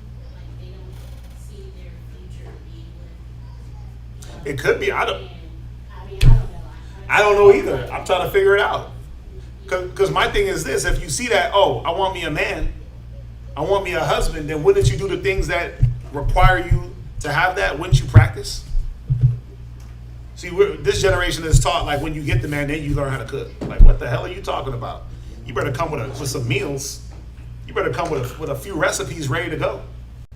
You ain't supposed to learn on the fly in this life. What's that? As far as society, what I've noticed is that people put a lot of pressure. Not even say pressure, but single women are not looked at as valuable. In other words, it's almost like they look down on them because they're not married. And so a lot of times, the single women, they go through a phase, or some of them are depressed a lot of times, and then they get to a point to where I'm not valuable because I don't have a mate, or because I'm not married. You know, they get into a place where it's kind of like, why should I do these things for myself? And it's almost like you should love yourself and do those things for yourself, so that when you do get with someone, you're not doing it just because they want you to do it, but you're doing it because you have a love for yourself and you have a love for that person. Because you can't give anybody that love if you don't have it for yourself. So it's almost like, to me, you know, in society, it is looked upon as women who are single or don't have a mate. It's like, you know, it's something wrong with them. It's not always true, but they're looked upon as like, you know, they're not valued as much as women who are married. Well, there actually is more value, because what is she going to be able to bring to that relationship? Think about it, because that's like it's like a catch-22, where, going off of what you're saying, woman is beat down or looked upon, frowned upon because she's single. So then it propels her into the mind of, I'm not going to do these things because I'm single. But then you never get good at those things. So then you stay single. When you get a man, he's like, well, damn, you can't cook? But you've been single this whole time. You should have been perfecting your cooking. You should have been you should have had more time. It's like, it's no different than brothers, right? Where they got, like, let's say they got the free time to be able to study. And they ain't got no rib. We got brothers with no rib in the camp. And it's like, no rib, no kids. This is the time for you to study, get your test down, do all the things, give yourself, right? But then what happens is, they didn't do that. They went and got a woman, got kids, got busy with a family, and then they're dumb as hell. Now they can't guide their family. The whole time they were supposed to be storing up how to guide their family. But then they didn't do that. They played around with their time, got the family, and then now the family is disintegrated. So really, the value is in the single man, single woman, because they have the time to really invest in the things that are going to keep. Come on, what's the biggest problem in Israel right now? What's the biggest problem with Israelites? In and out the truth. What's the biggest problem? Families. Marriage. It's the biggest issue amongst our community, in and out of the truth. There's always marriage issues and family issues. So it would be in a single person's best interest, man or woman, to fortify their mind and their works, right, while they're single in family life. Just because you're a single woman don't mean you don't know how to cook or learn how to cook. Cook for the damn camp. That's it. Or find a brother, right? Find a brother that ain't got no rib and say, hey, give me some groceries, I'll cook them for you. Right? I mean, damn, that ain't hard. Just because you're a single woman, it don't mean you can't learn how to sew. Find a brother that needs some shirts that ain't got no rib and say, hey, give me the shirts, give me the fringes, and I'll get it done for you. And guess what? You'll learn. So get your own fringes going. Make sure you set yourself up to do things that are going to promote your growth daily. You see what I'm saying? You don't have to sit back and just and wait. Oh, I'm just waiting for me a man. And then when I get him, then I'll do those things. That learning curve is going to be, because he ain't got time for the catch up, right? The man you about to get ain't got time for you to catch up. You should have been caught up. Let's go. He's right. We got to go. It's not on your mark, get set, go. It's let's go. Right? I think about my rib. Listen, it wasn't on your mark, get set, go. It was let's go. She had to be running. She already had to. And I'm like, damn, sis, good job. You're running. Now run faster. Right? Pick them knees up. Right? Let them knees hit your shoulders. Let's go. Right? So the point is, this man, this woman is always out in the night hours. There's never a keeper at home saying, let me build the home. Let me build my home life. Right? Let me fortify those things. What you about to go do? Man, I got to get into something. Ain't that the thing? Like, man, I don't know, but I'm about to find something to do. It's never constructive. Yeah. You could be home studying. You could be home prepping. You could be home just getting a little rest. Sure. You could be home doing the things that promote righteousness, but it's let me get in the lanes. Ain't nothing wrong with going out, but down. All the time. Read on. Now is she without. Right. Now in the streets. And lieth in wait at every corner. Yeah, now she out there. She just putting herself out there to be. It's funny. This woman ain't trying to be caught. She trying to catch something. She trying to catch that simple brother, that simple man, right? And all she got to do is bat her eyes, wear some tight ass clothes and some makeup. In this day and age, she ain't even got to do that. In this day and age, she could be a damn drunkard with some spandex on, and somebody will go for that. It don't even matter. Like, the thirst is so high.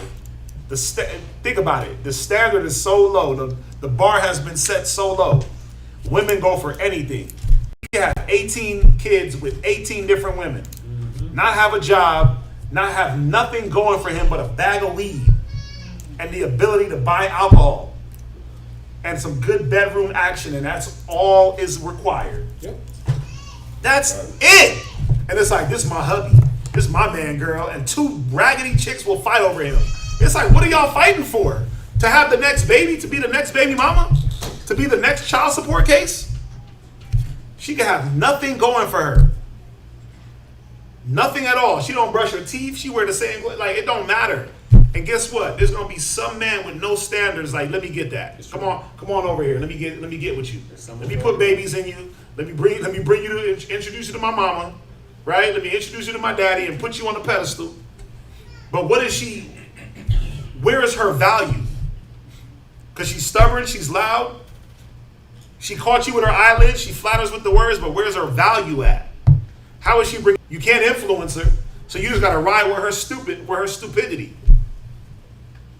Happy wife, happy life. Where's her value? Where's his value? Read on. So she caught him. So what? So she caught him. Yeah, bruh. She out there trying to catch something. She trying to get chose. Tricking. Go ahead. And kissed him. Ah. And with an impudent face said unto him. Now, this is a hoe. So imagine what else she was kissing before she kissed on you. Ooh. Yeah. She'll drink and wipe her mouth and say she didn't do nothing. Ain't that what the Bible said? She will drink and, well, I don't know what you're talking about. Come here, baby. And kiss you right in the mouth. Now, hey, the Bible said it, not me. That's true. Said she sit on every hedge. Right? Go ahead. I have peace offerings with me. Go ahead. Oh, that's cold. This day have I paid my vows. See, look at me. I'm righteous. I done offered to the priest. I done brought my peace offerings. I done paid my vows. I'm righteous, honey. Go ahead. Therefore came I forth to meet thee, diligently to seek thy face. Right. And I have found thee. See, I'm like Rebecca coming to look for my Isaac. I got a head wrap on. Go ahead. I have decked my bed with coverings of Woo! tapestry. Got the bed smell like frankincense and myrrh. Wow. Got the rose petals waiting for you. Read. With carved works. Now this is actually, I mean, come on. If anybody's falling for this. Wow. You is. But this how I be going down in them streets though. Well, her bed ain't decked out with no damn tapestries and frankincense and myrrh. Her sheets ain't been changed in 2 months. She got bed bugs.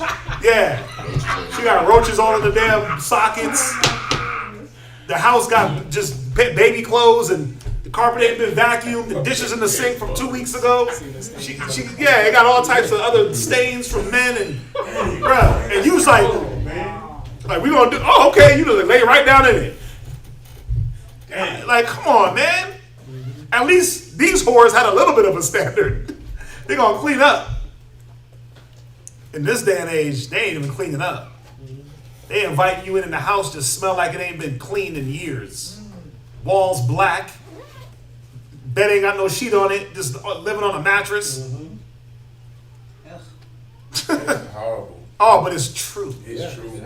It's true. Oh, it's true. Go ahead. With carved works, with fine linen of Egypt. Right. I have perfumed my bed with myrrh, right, aloes, and cinnamon. Go ahead. Come, let us take our fill of love until the morning. Right. Let us solace ourselves with love. Because that's all you get is that one night love. Because she's going to look for the next nigga to catch the next morning. Soon as she hop up out that bed, guess what she's doing? Right back to where the simple ones dwell. Jump over to Proverbs 5 and 3. Proverbs chapter 5, verse 3. Right? For the lips of a strange woman drop as an honeycomb. Yeah, you see that flattery, man. She just says, somehow she has an uncanny way of just saying all the right things. Like, what? You don't see what that is? Go ahead. And her mouth is smoother than oil. Read. But her end is bitter as wormwood. And that's the problem. You're not looking at the end. The end of her. You're not foreseeing the evil. Why? Because her level of stubborn. Her level of not conforming to you. not conforming to Christ. You didn't take the proper diligence to vet her out. Her discretion, her discreet, her chastity, her continent mind. We gonna go there. Read. Sharp as a two-edged sword. Right. Her feet go down to death. All you should have did was just step back and watched her. Step back and watched him. What was he giving himself to? What does she give herself to? Go ahead. Her steps take hold on hell. Go ahead. Lest thou shouldest ponder the path of life. What did he just say? Read it again. Lest thou shouldest ponder the path He said of to life. think about it. Think about it before you get with it. Ponder. Brothers don't ponder enough. Sisters don't ponder enough. Like, I wonder what's going to happen in 5 years if I get with the drug dealer. Well, I wonder what's going to happen in 5 years if I get with this woman that's a Jehovah's Witness and don't want to conform to the Bible. Well, guess what? I'll ponder for you, brother. You gonna get her pregnant and be a baby daddy in the truth. I can ponder for you, sis. He gonna get you pregnant, leave you, because he got to go to jail or die. Or not even that. What? He could just leave. Or you can just leave. Yeah, without going to jail. Because a lot of it is just one night stands. You know, if I can go back to verse 18, because I just looked this word up and it's very important. Yeah, go there. You know when it says, let us Take solace. solace ourselves. Love. Oof. When you look up that word solace, like unite. it says, solace. It's a cold definition. It says to cheer in grief or under calamity. Oh wow. To comfort. Ooh. To relieve Ooh. in affliction. Ooh. To console. Oh. To assuage. Ugh. Right? So when you look at that word solace, I love it because it almost makes like this whole chapter, because now you get to see what is going on with this young man. He with a rash. And how come with this young man or this young woman, and you get to see how come they didn't see it coming, or how come they didn't ponder, or how come they didn't think. How did they get caught? Look, I ain't gonna do you. We can't fall for those buttery words. That now therefore, O ye children, depart not from the words of my mouth. Right. Go down to there was one more. Proverbs 5. What is it? 3? No. 5. I mean, it repeats the same thing in the few. Is it 6? Go to 6:24. Yep. Proverbs 6:24. Proverbs chapter 6, verse 24. To keep thee from the evil woman. Right. From the flattery of the tongue of a strange woman. Why does it always start with that? I gotta go to the mall and really wash her. Is he okay? I guess There's having the wee little one? Yeah. Right. Tell you how. Go ahead. Do you think? Yeah, I'll see you in a little bit. Lust not after her beauty, right, in thine heart. Right. Lust not after her beauty. So how else does a man get caught with this whorish woman? The beauty. Her beauty. Go ahead. Neither let her take thee with her eyelids. Go ahead. For by means of a whorish woman, a man is brought. Is it wrong for a woman to be beautiful? La. Is it wrong for her to have nice eyelids and dress nice? La. But it's wrong for her to use that as a weapon to bring a man down to. Eyelashes are doing so gently. Right? You know damn well what's going on for you to use it as a weapon. Go ahead. And the adulteress will hunt for the precious life. Read from 26 again. Verse 26. For by means of a whorish woman, right, a man is brought to a piece of bread. Yeah, bro, you ain't nothing but a morsel. You ain't nothing but a crumb. Read. And the adulteress will hunt for the precious life. Wait, what does she do? Will hunt for the precious life. She's hunting out. She's on the hunt. She's the one looking. She's the one trying to figure out how to keep this adultery going. That's crazy. That's insane. That is insane, but it's true. Read on. Can a man take fire? But that got to be done in righteousness. What does it say? If you play with fire, you're going to get burned time or another. And coals only get hotter. Coals. Whosoever toucheth her, There's certain things. Go ahead.